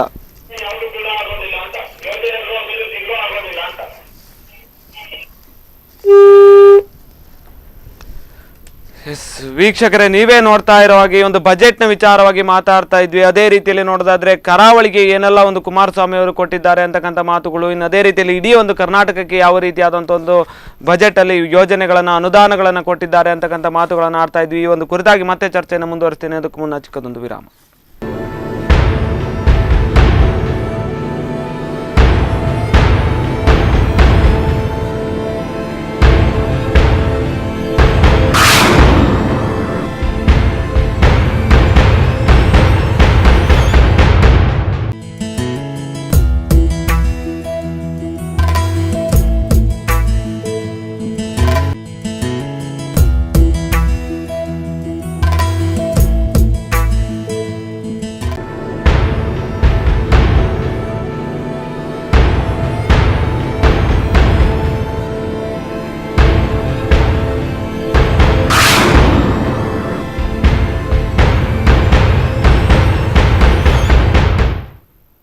ವಿರಾಮದ ನಂತರ ಕುಮಾರ ಬಜೆಟ್ ವಿಶೇಷ ಕಾರ್ಯಕ್ರಮಕ್ಕೆ ಸ್ವಾಗತ. ನಾವು ಮಾತಾಡ್ತಾ ಇದ್ವಿ ಒಂದು ಕುಮಾರಸ್ವಾಮಿ ಅವರ ಒಂದು ಬಜೆಟ್ನ ಕುರಿತಾಗಿ. ಹಿಗ್ಗದ ಜಗ್ಗದ ಕುಗ್ಗದ ಬಜೆಟ್, ಚುನಾವಣೆಗಷ್ಟೇ ಪರ್ಫೆಕ್ಟ್ ಅಂತಕ್ಕಂಥ ಮಾತುಗಳು. ಅದೇ ರೀತಿಯಲ್ಲಿ ಈ ಒಂದು ಬಜೆಟ್ ಅಂತಕ್ಕಂಥದ್ದು ಒಂದು ಅನುದಾನವ ಅಥವಾ ಯೋಜನೆಗಳ ಅಥವಾ ಮುಂದಿನ ಒಂದು ಚುನಾವಣೆಯ ಒಂದು ಪ್ರಣಾಳಿಕೆ ಅಂತಕ್ಕಂಥ ಒಂದು ವಿಚಾರಗಳು ಕೂಡ ಈಗಾಗಲೇ ಪ್ರಶ್ನಾರ್ಥಕ ಚಿಹ್ನೆಯಾಗಿ ಮಾರ್ಪಾಟಾಗ್ತಾ ಇದೆ. ಇನ್ನು ಅದೇ ರೀತಿಯಲ್ಲಿ ನೋಡ್ತಾ ಹೋದರೆ ಕೆಲವೊಬ್ಬರು ಹೇಳಿರುವ ಹಾಗೆ ಇಡೀ ಒಂದು ರಾಜ್ಯದ ಎಲ್ಲ ಒಂದು ಜಿಲ್ಲೆಗಳನ್ನು ಸುತ್ತಿ ಬಂದಿದ್ದಾರೆ ಅಷ್ಟು ಬಿಟ್ಟರೆ ಅದಕ್ಕೆ ಪೂರಕವಾದಂಥ ಒಂದು ಅಂಶಗಳು ಯಾವುದು ಕೂಡ ಇಲ್ಲ ಅಂತಕ್ಕಂಥ ಮಾತುಗಳು.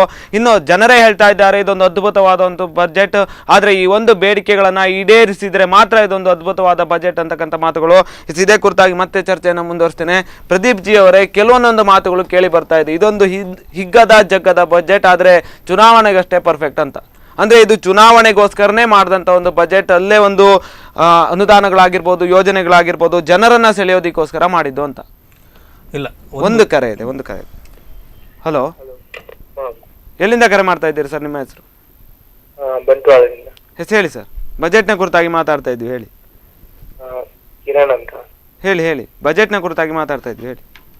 ಬಜೆಟ್ ತೃಪ್ತಿ. ದಕ್ಷಿಣ ಕನ್ನಡಕ್ಕೆ ಸರಿಯಾದ ಬಜೆಟ್ ಅಲ್ಲ ಇದು. ಸರಿಯಾಗಿಲ್ಲ. ಉತ್ತರ ಕರ್ನಾಟಕವನ್ನು ದೃಷ್ಟಿಯಲ್ಲಿ ಇಟ್ಕೊಂಡು ಮಾಡಿದ್ದಾರೆ ಇದನ್ನ. ಈ ರೈತರದ ದಕ್ಷಿಣ ಕನ್ನಡಕ್ಕೆ ಅಂತ ಒಳ್ಳೆ ಯೋಜನೆ ಬಂದಿಲ್ಲ. ಮತ್ತೆ ಶಿಕ್ಷಣ ಕ್ಷೇತ್ರಕ್ಕೆ ಸ್ವಲ್ಪ ಕಡಿಮೆ ಕೊಟ್ಟಿದ್ದಾರೆ, ಅದು ಕೆಲವೊಂದು ಸರಿ ಇಲ್ಲ ಅದರದ್ದು ಕೂಡ. ಧನ್ಯವಾದಗಳು ಸರ್. ಸ್ಪಂದನ ಜೊತೆ ಮಾತಾಡ್ತೇವೆ ಈ ಕುರಿತಾಗಿ ನಾನು ಚರ್ಚೆಯನ್ನು ಮಾತಾಡ್ತೇನೆ. ಅಲ್ಲ, ಶಿಕ್ಷಣ ಕ್ಷೇತ್ರಕ್ಕೆ ಸಲ ಆಕ್ಚುಲಿ ವಿಶೇಷವಾಗಿ ಒತ್ತು ಬಂದಿದೆ. ಈ ಕುರಿತಾಗಿ ನಾನು ಕೇಳ್ತಾ ಇದ್ದೇನೆ, ಅಂದ್ರೆ ಚುನಾವಣೆಗೆ ಪರ್ಫೆಕ್ಟ್ ಅಂತಕ್ಕಂಥ ಒಂದು ಮಾತುಗಳು. ಅಲ್ಲ, ಇಲ್ಲ. ಯಾಕಂತ ಹೇಳಿದ್ರೆ ನೋಡಿ, ಒಂದು ಸರ್ಕಾರ ತನ್ನ ಆಡಳಿತರು ಫೆಬ್ರವರಿಯಲ್ಲಿ ಒಂದು ಬಜೆಟ್ ಅನ್ನು ಮಂಡಿಸುವಂತದ್ದು ವಾಡಿಕೆ. ಅದಕ್ಕೆ ಅಲ್ಲಿ ಈಗ ಮುಂದೆ ಚುನಾವಣೆ ಉಂಟು, ಹಾಗೆ ಪ್ರತಿ ಸಲ ಅದು ಬರ್ತದೆ ಹೋಗ್ತದೆ. ಅದು ಹಾಗಂತ ಹೇಳಿದ್ರೆ ನಮ್ಮ ಒಂದು ಧ್ಯೇಯ ಏನುಂಟು, ಈಗ ನಾವು ಯಾವ ರೀತಿಯಲ್ಲಿ ನಮ್ಮ ಒಂದು ಮುಂದಿನ ವರ್ಷಗಳಲ್ಲಿ ನಾವು ಇದು ಮಾಡಬೇಕು. ಕಳೆದ ನಾವು ಒಂದು ಅರ್ಧ ಬಜೆಟ್ ಅನ್ನು ನಾವು 7 ತಿಂಗಳ ಹಿಂದೆ ಮಾಡಿದ್ವಿ. ಅಂದ್ರೆ ಈಗ ಪೂರ್ಣ ಪ್ರಮಾಣದ ಒಂದು ಸಂಪೂರ್ಣ ಬಜೆಟ್ ಅನ್ನು ಈಗ ಮಾಡುವಂಥದ್ದು. ಇದಕ್ಕೆ ಮುಂದೆ ಎಲೆಕ್ಷನ್ ಉಂಟು, ಆ ಉದ್ದೇಶಕ್ಕಿಂತ ಈಗ ನಾವು ಇದು ಮಾಡುವಂಥದ್ದಲ್ಲ. ಯಾಕಂತ ಹೇಳಿದ್ರೆ ನಮ್ಮದೇನು ಪ್ಲಾನಿಂಗ್ ಉಂಟು. ಈಗ ಮುಂಚೆನೇ ನಾವು ಅಧಿಕಾರಕ್ಕೆ ಬಂದ ಕೂಡಲೇ ಯಾವುದು ನಮ್ಮ ಇಸ್ರೇಲ್ ರೀತಿಯ ಮಾದರಿದಾಗಿರ್ಬೋದು, ಶಿಕ್ಷಣ ವ್ಯವಸ್ಥೆಯಲ್ಲಿ ಆಗಿರ್ಬೋದು, ರೈತರ ಸಾಲ ಮನ್ನಾದಾಗಿರ್ಬೋದು, ಈ ರೀತಿಯ ಎಲ್ಲ ನಾವು ಏನು ಪರಿಕರಗಳು ನಾವು ಇಟ್ಕೊಂಡಿದ್ವಿ, ಅದಕ್ಕೆ ಸರಿ ಹೋಗುವಂತ ಅದಕ್ಕೆ ಯಾವುದೇ ರೀತಿಯಲ್ಲಿ ಹೋಗಬೇಕು ಅನ್ನೋದನ್ನೆಲ್ಲ ನಾವು ಇನ್ನು ಮುಂದಿನ 1 ವರ್ಷಗಳಲ್ಲಿ ನಾವು ಏನು ಮಾಡಬೇಕು ಅನ್ನೋದನ್ನ ನಾವು ಇದು ಮಾಡಿಕೊಂಡಿದ್ದೇವೆ. ಹಾಗಂತೇಳಿ ಚುನಾವಣೆಗೆ ಅಂತಲ್ಲ, ಯಾಕಂದ್ರೆ ನಾವು ಒಳ್ಳೆ ಬಜೆಟ್ ಕೊಟ್ಟಿರೋ ಕಾರಣಕ್ಕೆ ಈಗ ಆ ಮಾತು ಬರ್ತಾ ಉಂಟು. ಯಾಕಂದ್ರೆ ಜನಸಾಮಾನ್ಯರಿಗಾಗಿ ಒಬ್ಬ ಜನನಾಯಕ ಕೊಟ್ಟಂತ ಬಜೆಟ್ ಇದು, ಜನಸಾಮಾನ್ಯರಿಗೋಸ್ಕರ ಕೊಟ್ಟಂತ ಬಜೆಟ್. ಹಾಗಾಗಿ ದಯವಿಟ್ಟು 1 ನಿಮಿಷ ನಾನು ಹೇಳಿದೆ ನಿಮ್ಮ ಹತ್ರ, ದಯವಿಟ್ಟು. ಹಾಗಾಗಿ ಈ ಮಾತಿನಲ್ಲಿ ನಾವು ನೋಡ್ಲಿಕ್ಕೆ ಹೋದ್ರೆ ಉಂಟಲ್ಲ, ನಾವು ಅಂತ ಒಳ್ಳೆ ಬಜೆಟ್ ಬಂದಿರುವ ಕಾರಣಕ್ಕಾಗಿ ಇದು ಎಲೆಕ್ಷನ್ಗೆ ಕೊಡುವಂಥದ್ದು ಅಂತ ಹೇಳುವಂಥದ್ದು. ಯಾಕಂದ್ರೆ ನಮಗೆ ಎಲೆಕ್ಷನ್ಗೋಸ್ಕರ ಅಲ್ಲ, ನಮ್ಮ ಯಾಕಂತ ಹೇಳಿದ್ರೆ ಸನ್ಮಾನ್ಯ ಕುಮಾರಸ್ವಾಮಿ ಅವರದಂತೂ ಅದೇ ರೀತಿ ಒಂದು ನೇಚರ್. ಯಾಕಂತ ಹೇಳಿದ್ರೆ ಜನರ ಮಧ್ಯದಲ್ಲಿ ಇದ್ದುಕೊಂಡು ಅಧಿಕಾರವನ್ನು ಮಾಡಿದಂಥವ್ರು ಅವರು. ಹಾಗಿರುವಾಗ ಇದು ಜನಸಾಮಾನ್ಯ. ಮತ್ತು ಈಗ ಅದರೊಟ್ಟಿಗೆ ನಾನು ನಿಮಗೆ ಶಿಕ್ಷಣ ಕ್ಷೇತ್ರದ ಬಗ್ಗೆ ಹೇಳಿದ್ರು. ಯಾಕಂತ ಹೇಳಿದ್ರೆ ನೋಡಿ, ಮುಂದಿನ 4 ವರ್ಷಗಳಲ್ಲಿ 1,000 ಪಬ್ಲಿಕ್ ಸ್ಕೂಲ್ಗಳನ್ನು ಕಟ್ಟುವಂಥ ಒಂದು ಯೋಜನೆಯನ್ನು ಇದು ಮಾಡಿದ್ದಾರೆ. 1,500 ಶಾಲೆಗಳ ಕಟ್ಟಡಗಳು, ಶಿಥಿಲವಾಗಿದ್ದ ಕಟ್ಟಡಗಳನ್ನು ಹೊಸ ರೀತಿಯಲ್ಲಿ ಮಾಡುವಂಥದ್ದು. ಅದಕ್ಕಿಂತ ಇನ್ನೊಂದು ವಿಶೇಷವಾಗಿ ಗುರುಚೇತನ ಅಂತ ಹೇಳಿ ಹೊಸ ಒಂದು ರೀತಿಯ ಒಂದು ಕಾರ್ಯಕ್ರಮವನ್ನು ಆರಂಭ ಮಾಡ್ತಾರೆ. ಆ ಗುರುಚೇತನ ಕಾರ್ಯಕ್ರಮದಲ್ಲಿ ಏನಂತ ಹೇಳಿದ್ರೆ, ವರ್ಷಕ್ಕೆ 1 ಲಕ್ಷದಷ್ಟು ಅಧ್ಯಾಪಕರುಗಳನ್ನು ಒಂದು ವಿಶೇಷ ರೀತಿಯ ತರಬೇತಿಯನ್ನು ಮಾಡಿ ಅವರಿಗೆ ಅಂತ ಹೇಳಿದ್ರೆ ಆ ಒಂದು ನಮ್ಮ ವಿದ್ಯಾಭ್ಯಾಸದ ಗುಣಮಟ್ಟವನ್ನು ಯಾವ ರೀತಿಯಲ್ಲಿ ಮೇಲ್ಕೊಂಡು ಹೋಗಬೇಕು, ಅದಕ್ಕೋಸ್ಕರ ಒಂದು ಗುರುಚೇತನ ಅಂತ ಹೇಳಿ ಒಂದು ಕಾರ್ಯಕ್ರಮವನ್ನು ಮಾಡಿಕೊಂಡು ಎಲ್ಲ ಅಧ್ಯಾಪಕ ವರ್ಗದವರಿಗೆ ಒಂದು ಒಳ್ಳೆ ರೀತಿಯಲ್ಲಿ ಟ್ರೈನಿಂಗ್ ಕೊಟ್ಟರೆ ಅದರ ಪರಿಣಾಮವಾಗಿ ನಮ್ಮ ವಿದ್ಯಾಭ್ಯಾಸದ ಇದರ ಮೇಲೆ ಬರ್ತದೆ. ಹಾಗಾಗಿ ಈ ಬಾರಿ ವಿಶೇಷವಾಗಿ ಅಂದರೆ ಶಿಕ್ಷಣ ಕ್ಷೇತ್ರಕ್ಕಾಗಿರಲಿ, ರೈತರಿಗಾಗಿರಲಿ, ಅಥವಾ ನಮ್ಮ ಬೇರೆ ಎಲ್ಲ ಸಮಾಜದ ಇದಕ್ಕೂ ಆಗಿರಲಿ. ಮತ್ತು ಈಗ ನಾವು ಹೇಳಲಿಕ್ಕೆ ಹೋಗುವುದಾದ್ರೆ, ಇನ್ನು ಮುಂದೆ ಹೋದರೆ ಇದು ಇನ್ನೊಂದು ವಿಶೇಷ ಆಟೋ ಚಾಲಕ. ಹಲೋ, ಎಲ್ಲಿಂದ ಕರೆ ಮಾಡ್ತಾ ಇದ್ದೀರಾ ಸರ್? ನಿಮ್ಮ ಹೆಸರು? ನಾವು ಉಡುಪಿ. ಹೆಸರು ಹೇಳಿ ಸರ್. ಈ ಬಜೆಟ್ ಸರಿಯಾಗಿ ತೃಪ್ತಿ ತಂದಿಲ್ಲ ಬಜೆಟ್. ಮತ್ತೆ ರೈತರ ಸಾಲ ಮನ್ನಾವನ್ನೇ ದೃಷ್ಟಿಯಲ್ಲಿ ಇಟ್ಕೊಂಡು ಮಾಡಿದ್ದಾರೆ. ಉಳಿದದೆಲ್ಲ ಕೆಲವೊಂದು ಖುಷಿಯಾಗಿದೆ, ಕೆಲವೊಂದು ಒಳ್ಳೆ ಬಜೆಟ್ ಅಲ್ಲ, ಕೆಲವೊಂದು ಸರಿ ಇಲ್ಲ, ಕೆಲವೊಂದು ಯೋಜನೆ ತೃಪ್ತಿ ತಂದಿದೆ. ಎಸ್ ಧನ್ಯವಾದಗಳು ಸರ್ ತನ್ನ ಜೊತೆ ಮಾತಾಡಿದ್ದಕ್ಕೆ. ಈಗಾಗಲೇ ಅವರು ಹೇಳಿದಾಗೆ ದಕ್ಷಿಣ ಕನ್ನಡಕ್ಕೆ ಇದು ಸರಿಯಾದ ರೀತಿಯಲ್ಲಿ ಬಜೆಟ್ ಅಲ್ಲ, ಕರಾವಳಿ ಉಡುಪಿ ಜಿಲ್ಲೆಗಳಿಗೆ ಇದು ಸರಿಯಾದ ರೀತಿಯಲ್ಲಿ ಬಜೆಟ್ ಅಲ್ಲ ಅಂತ ಇವರೇ ಹೇಳ್ತಾ ಇದ್ದಾರೆ. ಅಂದ್ರೆ ಇಲ್ಲಿನ ಜನರೇ ಹೇಳ್ತಾ ಇದ್ದಾರೆ. ನಿಮ್ಮ ಒಂದು ಪ್ರತಿಕ್ರಿಯೆಗಳು ಏನಿದೆ ಅಂತಂದ್ರೆ, ಕರಾವಳಿಗೂ ಒಳ್ಳೆ ಬಜೆಟ್ ಅನ್ನು ಕೊಟ್ಟಿದ್ದಾರೆ ಅಂತ ನೀವು ಹೇಳ್ತಾ ಇದ್ದೀರಿ. ಅಲ್ಲ, ಕರಾವಳಿ ಭಾಗಕ್ಕೆ ಹಿಂದಿನ ಎಲ್ಲ ಇದಕ್ಕಿಂತ ನೋಡಿ ಪ್ರತಿಯೊಂದು ಕಾರ್ಯಕ್ರಮಗಳು ಅದೇ ರೀತಿಯಲ್ಲಿ ನಡ್ಕೊಂಡು ಹೋಗ್ತಾ ಉಂಟು. ಹಾಗೆ ವಿಶೇಷವಾಗಿ ಏನು ಕೊಡಬೇಕು, ಈಗ ಮೀನುಗಾರರ ಸಮಸ್ಯೆಗಳಿಗೆ ಆಗಿರ್ಬೋದು, ಎಲ್ಲದಕ್ಕೆ ಈ ಕೂಡ ಏನು ಸ್ಪಂದಿಸಬೇಕು ಅದನ್ನೇ ನಾವು ಮಾಡ್ಕೊಂಡು ಹೋಗಿದ್ದೇವೆ, ಚೆನ್ನಾಗಿ ಮಾಡ್ಕೊಂಡು ಹೋಗಿದ್ದೇವೆ. ಮತ್ತೆ ಸ್ಥಳೀಯ ಸಂಸ್ಥೆಗಳಿಗೆ ಏನು ಕೊಟ್ಟಿದ್ದೀವಿ ಸ್ವಾಮಿ? ಅಲ್ಲ, ಸ್ಥಳೀಯ ಸಂಸ್ಥೆಗಳಿಗೆ ವಿಶೇಷವಾಗಿ ಯಾವುದೇ ರೀತಿಯ ಒಂದು ಘೋಷಣೆಗಳು ಇಲ್ಲ. ಯಾಕಂತ ಹೇಳಿದ್ರೆ ನೋಡಿ, ಎಲ್ಲಾ ಮಹಾನಗರ ಪಾಲಿಕೆಗಳಿಗೆ 125 ಕೋಟಿಗಳನ್ನು ವಿಶೇಷ ಅನುದಾನವನ್ನು ಬಿಡುಗಡೆ ಮಾಡಿದ್ದಾರೆ. ಅದು ಈ ಹಿಂದೆ ಕೂಡ ಆಗಿದೆ. ಅಲ್ಲ, ಈ ಬಾರಿ ನಾವು ಮಾಡಿದ್ದೇವೆ, ಹಿಂದೆ ಆಗಿದೆ ಅಂತ ಹೇಳುವುದು. ಪಂಚಾಯತ್ ರಾಜ್ ಆಡಳಿತ ಸಂಸ್ಥೆಗಳು, ಪಂಚಾಯತ್ ಇರ್ಬೋದು, ತಾಲೂಕ್ ಪಂಚಾಯತ್ ಇರ್ಬೋದು, ಜಿಲ್ಲಾ ಪಂಚಾಯತ್ ಇರ್ಬೋದು, ಇಂಥ ಸ್ಥಳೀಯ ಆಡಳಿತ ಸಂಸ್ಥೆಗಳಿಗೆ. ಯಾಕಂತ ಹೇಳಿದ್ರೆ ಗ್ರಾಮೀಣ ಪ್ರದೇಶದಲ್ಲಿ ಅಭಿವೃದ್ಧಿಯ ಒಂದು ಶಕೆ ಆರಂಭ ಆಗಬೇಕಂದ್ರೆ ಇಂಥ ಒಂದು ಸ್ಥಳೀಯ ಸಂಸ್ಥೆಗಳನ್ನು ಬಲಪಡಿಸಿದರೆ ಆವಾಗ ಮಾತ್ರ ಒಂದು ಜನರ ಜೀವನ ಮಟ್ಟ ಇರ್ಬೋದು, ಎಲ್ಲ ರೀತಿಯ ಒಂದು ಓವರಾಲ್ ಡೆವಲಪ್ಮೆಂಟ್ ಅಂತ ಹೇಳಿದ್ರೆ ಅದು ಆಗಲಿಕ್ಕೆ ಸಾಧ್ಯತೆ ಇರ್ತದೆ.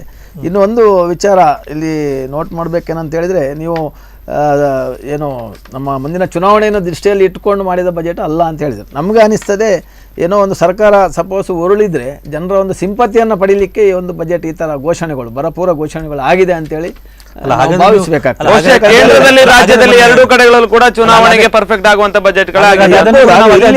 ಮಾತಾಡಿದ್ರೆ ಇವತ್ತು ಯಡಿಯೂರಪ್ಪರ ಟೈಮಲ್ಲಿ, ಅವರ ಅವಧಿಯಲ್ಲಿ ಸಿಎಂ ಆಗಿದ್ದಾಗ ಪ್ರಥಮವಾಗಿ ಅವರು ಕೃಷಿ ಬಜೆಟ್ ಅನ್ನು ಮಂಡನೆ ಮಾಡಿದಂತ ಮುಖ್ಯಮಂತ್ರಿ ಇದ್ರೆ ಕರ್ನಾಟಕದಲ್ಲಿ ಅಧಿಕಾರ ಹಿಡಿದುಕೊಳ್ಳಿ. ಹಾವೇರಿಯಲ್ಲಿ ಗುಂಡು ಕೂಡ ಅವರೇ ಹಾರಿಸಿದ್ರು. ಅದು ಇರ್ಬೋದು, ಅದು ನಿಮ್ಮದು ನಾವು ಹಾಗೆ ಮಾತಾಡಿದ್ರೆ ಸುಮಾರು ಇದೆ ಮಾತಾಡ್ಲಿಕ್ಕೆ. ಇವತ್ತು ರೈತರನ್ನು ಮಂಗ ಮಾಡಿ ಕೇವಲ ನಮ್ಮ ಸಣ್ಣ ಬಸ್ಸಲ್ಲಿ ಚೆಮ್ಮು ಕೊಟ್ಟದಂತ ಹೇಳ್ತಾರೆ. ಸಾಲ ಮನ್ನಾ ಅಂತ ದೊಡ್ಡ ದೊಡ್ಡ ಅಡ್ವರ್ಟೈಸ್ಮೆಂಟ್ ಮಾಡಿ ಎಷ್ಟು ಜನರ ಸಾಲ ಮನ್ನಾ ಮಾಡಿದ್ದೀವಿ ಸ್ವಾಮಿ? 40 ಲಕ್ಷ ರೈತರು ಇದ್ದಾರೆ ಅಂತ ಹೇಳ್ತೀವಿ. ಇವತ್ತು 19 ಲಕ್ಷ ರೈತರದ್ದು ಮಾತ್ರ ವಾಣಿಜ್ಯ ಬ್ಯಾಂಕ್ಗಳಲ್ಲಿ ಮಾಹಿತಿಗಳು ಸಿಕ್ಕಿದೆ. ಇನ್ನು 21 ಲಕ್ಷಗಳದ್ದು ನೀವು ಹೇಳಿದಿರಿ ಅದು ಸ್ಥಳೀಯ ಏನು ವಾಣಿಜ್ಯ ಸೊಸೈಟಿಗಳಲ್ಲಿ ಯಾವ ಸಂದರ್ಭದಲ್ಲಿ ಬರುವ ಎಷ್ಟು ವರ್ಷ ಹೋಗ್ಬೋದು ಸಿಗ್ಲಿಕ್ಕೆ ಅಂತ ಕೇಳ್ತಾರೆ. ಯಾಕಂತ ಹೇಳಿದ್ರೆ ಇವತ್ತು ಕೂಡ ನೀವು ಮಾನದಂಡಗಳನ್ನು ಒಂದಷ್ಟು ಹಾಕೊಂಡು ಏನು ಈಗಾಗಲೇ ಕರೆಯಲ್ಲಿ ಈಗಾಗಲೇ ಅವ್ರು ಹೇಳಿರುವ ಹಾಗೆ, ಕುಮಾರಸ್ವಾಮಿ ಅವರು ಹೇಳಿರುವ ಹಾಗೆ, ನಾವು ಕಂತುಗಳಲ್ಲಿ ಒಂದು ಸಾಲ ಮನ್ನಾವನ್ನ ಮಾಡ್ತೇವೆ ಅಂತಕ್ಕಂಥ ಮಾತುಗಳನ್ನು ಹೇಳಿದ್ರು. ಅದೇ ರೀತಿಯಲ್ಲಿ ಈ ಬಾರಿ ಒಂದು ಕಂತಿನಲ್ಲಿ 12,650 ನೋಡಿ,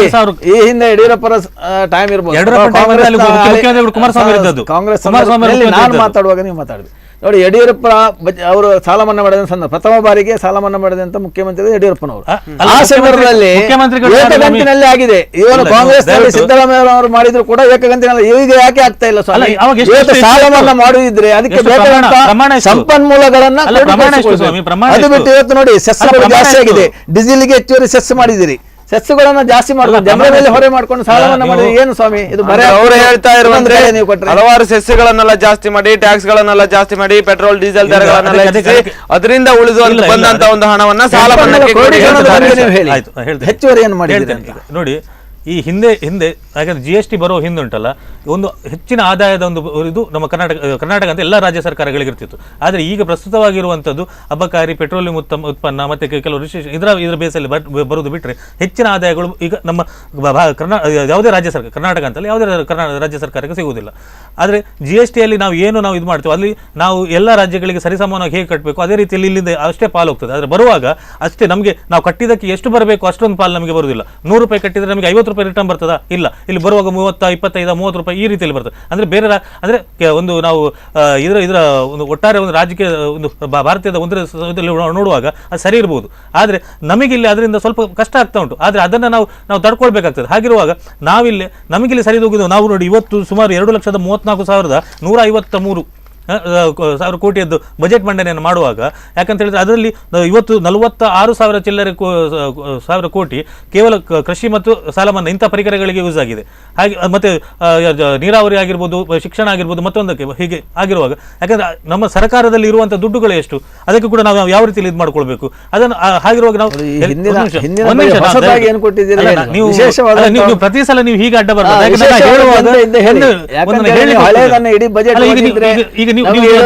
ಸೀಮಿತವಾದಿ ಇರುವಂತದ್ದು ಇಲ್ಲಿ ಪ್ರಮುಖವಾಗಿ ವಿಶೇಷದಲ್ಲಿ ನೋಡ್ತಾ ಹೋದ್ರೆ ಈಗಾಗಲೇ ಅವ್ರು ಹೇಳಿದ್ರು ಸಾಲ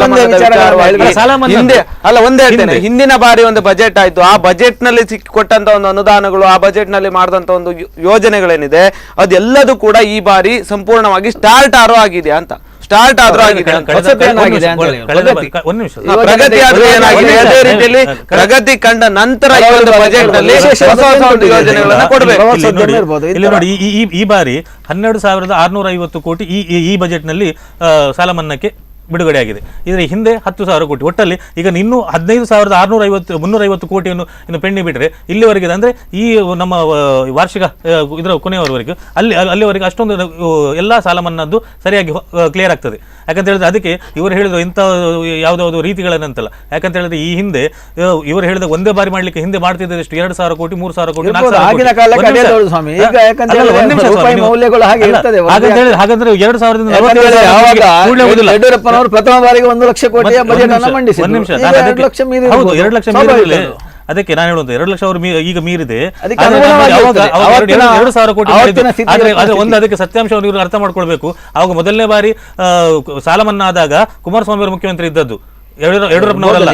ದಯವಿಟ್ಟು ಲಾಭ ನಷ್ಟದ ಬಗ್ಗೆ ನೀವೀಗ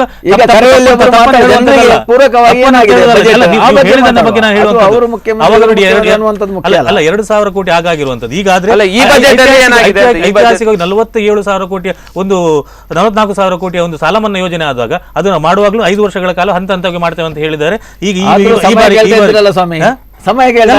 ಸ್ವಲ್ಪ ಸಮಯ ಕೊಡಿ, ಬಿಡುಗಡೆ ಆಗಿದೆಲ್ಲ, ಬಿಡುಗಡೆ ಆಗಿದೆ, ಸಾಲ ಮನ್ನಾ ಮಾಡ್ತೇವೆ, ಸಮಯ ಕೊಡಿ ಅಂತ ಹೇಳಿದ್ರೆ ಪ್ಲಾನಿಂಗ್ ಸರಿ ಇರಬೇಕು. ನಾವು ಹೇಳುವಂತ ಪ್ಲಾನಿಂಗ್ ನಮ್ಮದು ಸರಿ ಇದೆ.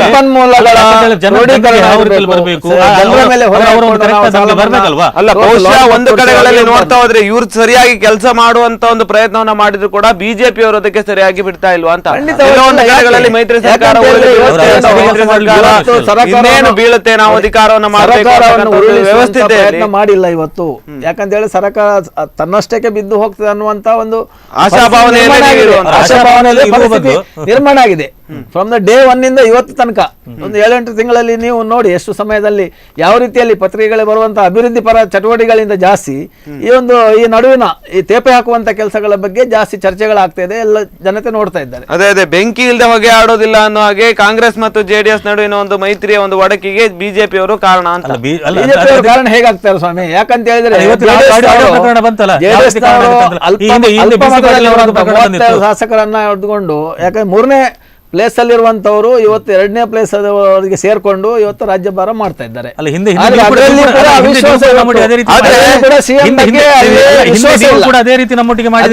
ವಿಶ್ವಾಸ ಇದೆಯಾ? ನೀವು ಏನ್ ಮಾಡಿದ್ದೀರಿ?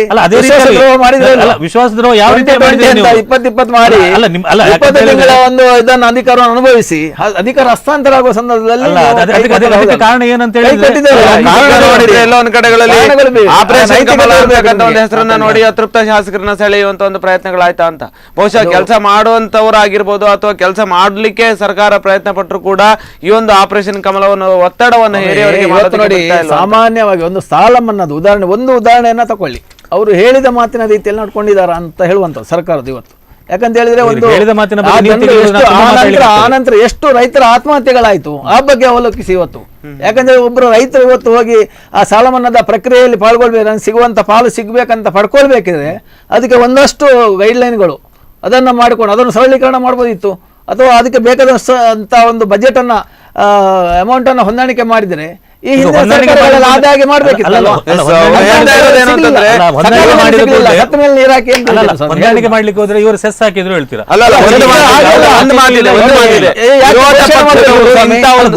ಸಿನಿಮಾ ಘೋಷಣೆ ಆಗಬಾರ್ದು.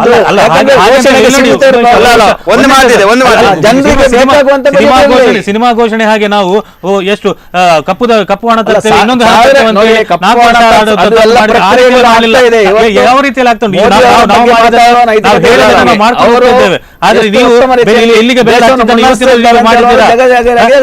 ಕಪ್ಪು ಹಣ 15 ಲಕ್ಷ ಬಂದಿದೆ. ಸುಮ್ಮನೆ ನೀವು ಹೇಳಿದ ಕೂಡಲೇ ಎಲ್ಲ ಬೇರೆಯವರ ಬಗ್ಗೆ ಗೂಬೆ ಕೊಡುವುದಲ್ಲ.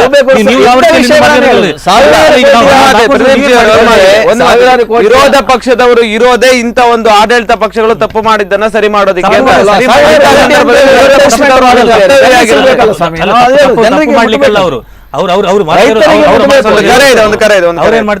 ಇವತ್ತು ಬರೀ ಅಡ್ವರ್ಟೈಸ್ಮೆಂಟ್ ಸೀಮಿತ ಇರಬಾರ್ದು. ಅದಕ್ಕೆ ನೋಡಿ 1000 ಕೋಟಿ ಘೋಷಣೆ ಮಾಡಿದ್ದೀರಿ ಸರ್. ಒಂದು ಕರೆ. ಹಲೋ, ಎಲ್ಲಿಂದ ಕರೆ ಮಾಡ್ತಾ ಇದ್ದೀರಿ ಸರ್? ನಿಮ್ಮ ಹೆಸರು? ಬಜೆಟಿನ ವಿಚಾರವಾಗಿ ಮಾತಾಡ್ತಾ ಇದ್ವಿ, ನಿಮ್ಮ ಒಂದು ಅಭಿಪ್ರಾಯಗಳನ್ನು ಹೇಳಿ ಸರ್.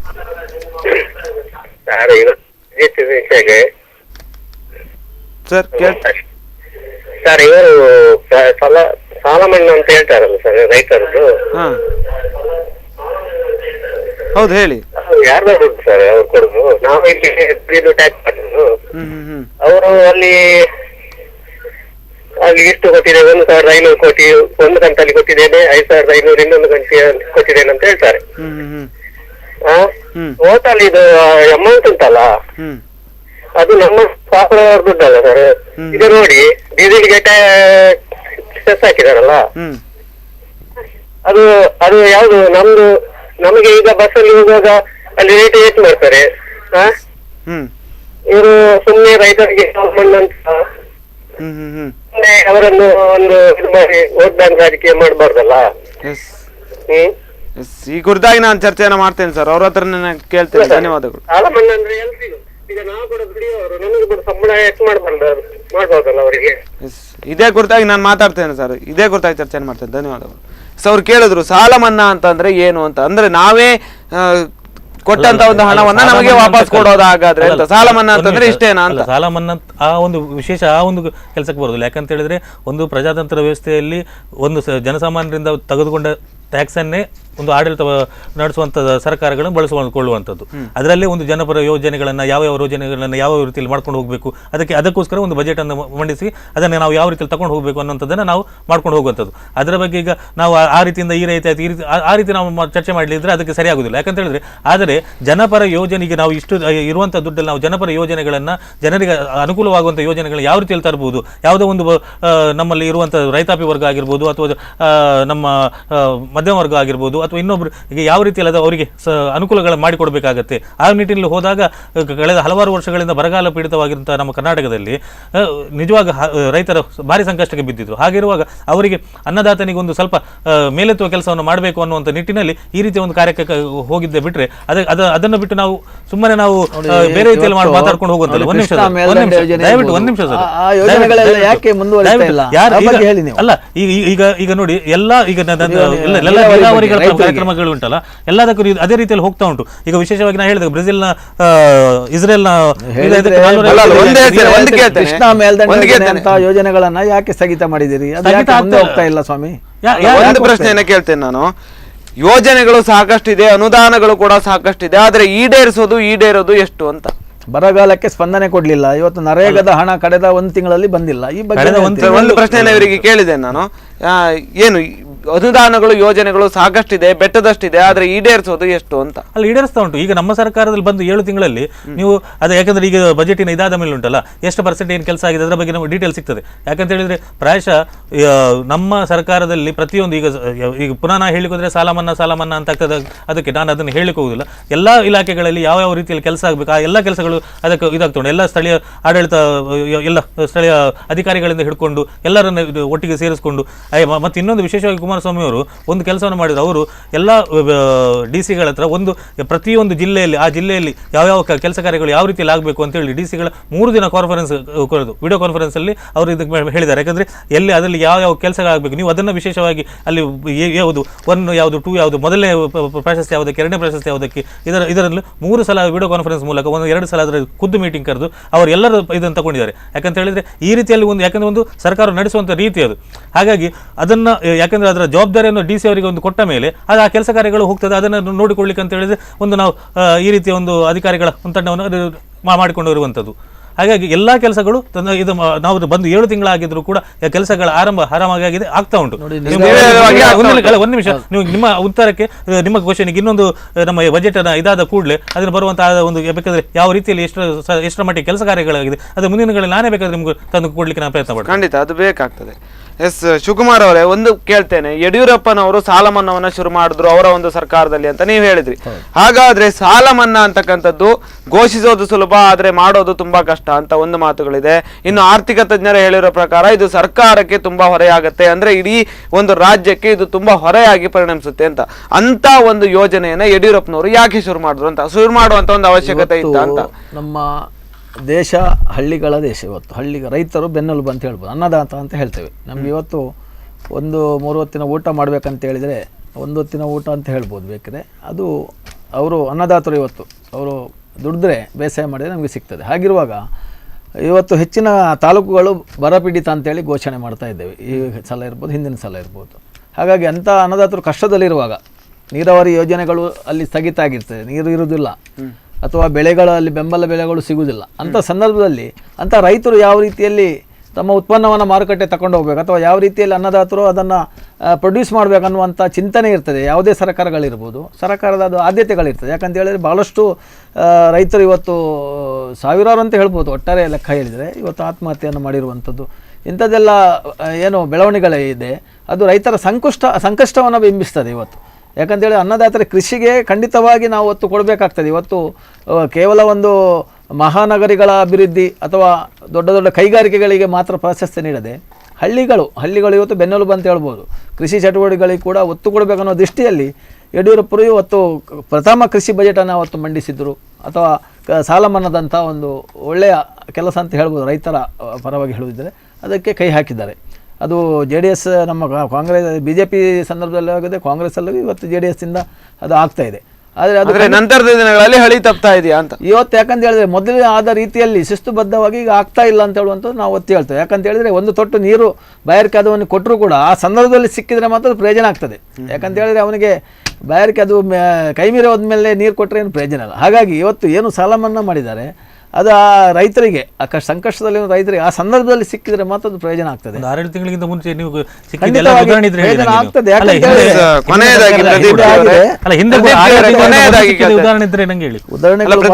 ಕೊನೆಯದಾಗಿ ಹೇಳ್ತಾ ಇದ್ದೇನೆ, ಈ ಒಂದು ಬಜೆಟ್ ನ ವಿಚಾರವಾಗಿ ಮತ್ತೆ ಈ ಒಂದು ಸಾಲ ಮನ್ನಾದ ವಿಚಾರವಾಗಿ ಕೊನೆಯ 1-2 ಮಾತುಗಳು.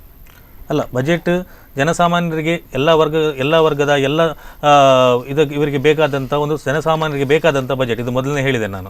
ಯಾಕಂತ ಹೇಳಿದ್ರೆ ನೀವು ವಿಶೇಷವಾಗಿ ನೋಡಿ, ನಾನು ಅದನ್ನು ಇನ್ನೂ ಪುನಃ ಹೇಳಲಿಕ್ಕೆ ಹೋದ್ರುಂಟಲ್ಲ, ಇವತ್ತು ಸಂಧ್ಯಾ ಸುರಕ್ಷಾ ಯೋಜನೆ 600ರಿಂದ 1,000 ರೂಪಾಯಿಗೆ ಹೋಗಿರ್ಬೋದು. ಮತ್ತು ನಮ್ಮ ಇವರು ಗರ್ಭಿಣಿ ಇವರ ಮಾಸಾಶನ 6,000ಕ್ಕೆ ಆಗಿರುವಂಥದ್ದು. ಮತ್ತೆ ಹಾಲು ಇದಕ್ಕೆ 6 ರೂಪಾಯಿ ಬೆಂಬಲ ಬೆಲೆಯನ್ನು ಕೊಡುವಂಥದ್ದಾಗಿರ್ಬೋದು. ಅಲ್ಲ, ಎಲ್ಲ ಈಗ ನಾವು ಕೊಟ್ಟಿರೋದ್ರ ಬಗ್ಗೆ ಹೇಳ್ತಿದ್ದೆ. ದಯವಿಟ್ಟು ಹಿಂದೆ ಕೊಟ್ಟಿದ್ದಾರೆ ಅಲ್ಲ, ನೀವು 600 ಒಂದು ವಿಚಾರ ಏನು ಅಂತಂದ್ರೆ, ಕುಮಾರಸ್ವಾಮಿ ಅವರೇ 3 ಗಂಟೆಗಳ ಕಾಲ ಬಜೆಟ್ ಮಂಡಿಸಿದ್ದಾರೆ. ಬಹುಶಃ ನಾವು ಮಾತಾಡ್ತಾ ಹೋದ್ರೆ 6-7 ಗಂಟೆಗಳ ಕಾಲ ಓದಿದಾಗ ಭಾಸ ಆಯ್ತು ಕೆಲವೊಮ್ಮೆ. ಇಲ್ಲಿ ಹೇಳಿದ ಫಿಗರು ಮತ್ತೆ ಇನ್ನೊಂದು ನಾವು ಅದನ್ನೇ ಹೇಳ್ತಿದ್ದೇವೆ. ಯಾಕಂದ್ರೆ ಸುದೀರ್ಘವಾಗಿ ಓದಿದ್ದಾರೆ. ಹೌದು, ಅಲ್ಲಿ ಕರಾವಳಿಯ ನಿರ್ಲಕ್ಷ್ಯ ಆಗಿದೆ. ನಾವು ಈಗ ನಮ್ಮ ಹಿಂದಿನಿಂದಲೂ ಅದೊಂದು ಮಲತಾಯಿ ಧೋರಣೆ ಅಂತಲೇ ಹೇಳ್ಬೋದು. ಕರಾವಳಿಯನ್ನ ಸಂಪೂರ್ಣವಾಗಿ ನಿರ್ಲಕ್ಷ್ಯ ಮಾಡಿದಂಥದ್ದು ಎದ್ದು ಕಾಣ್ತದೆ ಈ ಬಜೆಟ್. ಈ ಕುರಿತಾಗಿ ಮತ್ತೆ ಇನ್ನೊಂದು ಟೈಮಲ್ಲಿ ಮಾತಾಡಬೇಕಾದಂತ ಒಂದು ವಿಷಯ ಇದು. ಇಷ್ಟೊತ್ತು ಈ ಒಂದು ಕಾರ್ಯಕ್ರಮದಲ್ಲಿ ಮಾತಾಡಿ ಒಂದು ವಿಚಾರ ನಾನು ಮುಂದಕ್ಕೆ ಹೇಳುವಂಥದ್ದು, ಶಿಕ್ಷಣದ ಬಗ್ಗೆ ಹೆಚ್ಚಿನ ಒತ್ತನ್ನು ಕೊಡಬೇಕು. ಇವತ್ತು ಶಿಕ್ಷಣಕ್ಕೆ ನಾವು ಆದ್ಯತೆ ಕೊಟ್ಟರೆ ಯಾವುದೇ ರೀತಿಯ ಅಭಿವೃದ್ಧಿ, ಸೆಲ್ಫ್ ಡೆವಲಪ್ಮೆಂಟ್ ಇರ್ಬೋದು, ಓವರಾಲ್ ಡೆವಲಪ್ಮೆಂಟ್ ಖಂಡಿತ ಆಗ್ತದೆ. ಇವತ್ತು ಶಿಕ್ಷಣದಲ್ಲಿ ಏನು ಇವತ್ತು ಎಜುಕೇಷನ್ ಲೋನ್ ಮಾಡಿ ಶಿಕ್ಷಣವನ್ನು ಪಡೀತಾರೆ, ಅದು ಯಾವುದೇ ಹಿಂದುಳಿದ ವರ್ಗದ ಯಾವುದೇ ಇರ್ಬೋದು, ಅದನ್ನು ಅಟ್ಲೀಸ್ಟ್ ಕಡಿಮೆ ಬಡ್ಡಿಯಲ್ಲಿ ಸಾಲ ಕೊಡುವಂಥದ್ದು ಯಾವುದು ಎಜುಕೇಷನ್ ಲೋನ್, ಅಥವಾ ಎಜುಕೇಷನ್ ಲೋನ್ನ ಬಡ್ಡಿಯನ್ನು ಇಂಟ್ರೆಸ್ಟನ್ನು ವೇವರ್ ಮಾಡುವಂಥ ಕೆಲಸ ಕಾರ್ಯಗಳು ಆಗಬೇಕು ಖಂಡಿತವಾಗಿ ಮುಂದಿನ ದಿನಗಳಲ್ಲಿ ಆದಂಥ ನನ್ನ ಅನಿಸಿಕೆ. ಟೋಟಲಿ ಹೇಳುವುದಿದ್ರೆ ಈ ಒಂದು ಬಜೆಟ್ ನಿರಾಶಾದಾಯಕ. ನಮಗೆ ಕರಾವಳಿಯಂತೂ ಸಂಪೂರ್ಣ ನಿರ್ಲಕ್ಷಿಸಲಾಗಿದೆ. ಕರಾವಳಿಯನ್ನು ಹೊಸ ಬಾಟ್ಲಿಯಲ್ಲಿ ಹಳೆ ಮದ್ಯವನ್ನು ಒಂದು ಹಾಕಿದಾಗಿದೆ. ಅಸ್ಥಿರತೆಯಲ್ಲಿರುವಂಥ ಸರ್ಕಾರ ಚುನಾವಣೆಯನ್ನು ದೃಷ್ಟಿಯಲ್ಲಿ ಇಟ್ಕೊಂಡು ತಯಾರಿಸಿದಂಥ ಬಜೆಟ್ ಅಂತ ಹೇಳ್ಬೋದು. ಇಷ್ಟೊತ್ತು ಒಂದು ಕಾರ್ಯಕ್ರಮದಲ್ಲಿ ಭಾಗಿಯಾಗಿ ಬಜೆಟ್ನ ವಿಚಾರವಾಗಿ ಮಾತಾಡೋದಕ್ಕೆ ತುಂಬ ಧನ್ಯವಾದಗಳು ಸರ್. ವೀಕ್ಷಕರೇ, ನೀವೇ ನೋಡಿದ ಹಾಗೆ ಇವತ್ತಿನ ದಿನ ಕುಮಾರಸ್ವಾಮಿ ಅವರು ಒಂದು ಬಜೆಟ್ ಅನ್ನು ಮಂಡಿಸಿದ್ದಾರೆ. ಈ ಕುರಿತಾಗಿ ಸಾಕಷ್ಟು ಚರ್ಚೆಗಳು ಕೂಡ ಆಗಿದೆ. ಇನ್ನು ಮುಂದಿನ ದಿನಗಳಲ್ಲಿ ಪ್ರಾಥಮಿಕ ಶಿಕ್ಷಣಕ್ಕೂ ಕೂಡ ಮಹತ್ತರವಾದಂಥ ಒಂದು ಕೊಡುಗೆಗಳನ್ನು ಕೊಟ್ಟಾಗ ಒಂದು ದೇಶ ಅಥವಾ ಒಂದು ರಾಜ್ಯ ಅದ್ಭುತವಾಗಿ ಡೆವಲಪ್ಮೆಂಟ್ ಆಗುತ್ತೆ ಅಂತಕ್ಕಂಥ ಮಾತುಗಳನ್ನು ಹೇಳಿದ್ರು. ಇನ್ನು ಅದೇ ರೀತಿಯಲ್ಲಿ ಕರಾವಳಿಗೂ ಕೂಡ ತನ್ನದೇ ಆದ ರೀತಿಯಲ್ಲಿ ಒಂದು ಪ್ರಾಮುಖ್ಯತೆಯನ್ನು ನೀಡಬೇಕು. ಇಲ್ಲಿನ ಮೀನುಗಾರಿಕೆ ಆಗಿರ್ಬೋದು, ಮರಳುಗಾರಿಕೆ ಆಗಿರ್ಬೋದು, ಸಾಕಷ್ಟು ಸಮಸ್ಯೆಗಳಿದೆ. ಅಥವಾ ಇಲ್ಲಿನ ಒಂದು ರೈತರಿಗೂ ಕೂಡ ಸಾಕಷ್ಟು ಸಮಸ್ಯೆಗಳಿದೆ. ಅದನ್ನು ನಿವಾರಿಸುವ ನಿಟ್ಟಿನಲ್ಲೂ ಕೂಡ ಪ್ರಯತ್ನವನ್ನು ಮಾಡಬೇಕು ಅಂತಕ್ಕಂಥ ಮಾತುಗಳನ್ನು ಹೇಳಿದ್ರು. ಇದೇ ಇವತ್ತಿನ ವಿಶೇಷ. ಇನ್ನಷ್ಟು ಸುದ್ದಿ ಮತ್ತು ಮನೋರಂಜನೆಗಳಿಗಾಗಿ ನೋಡ್ತಾ ಇರಿ ಸ್ಪಂದನ.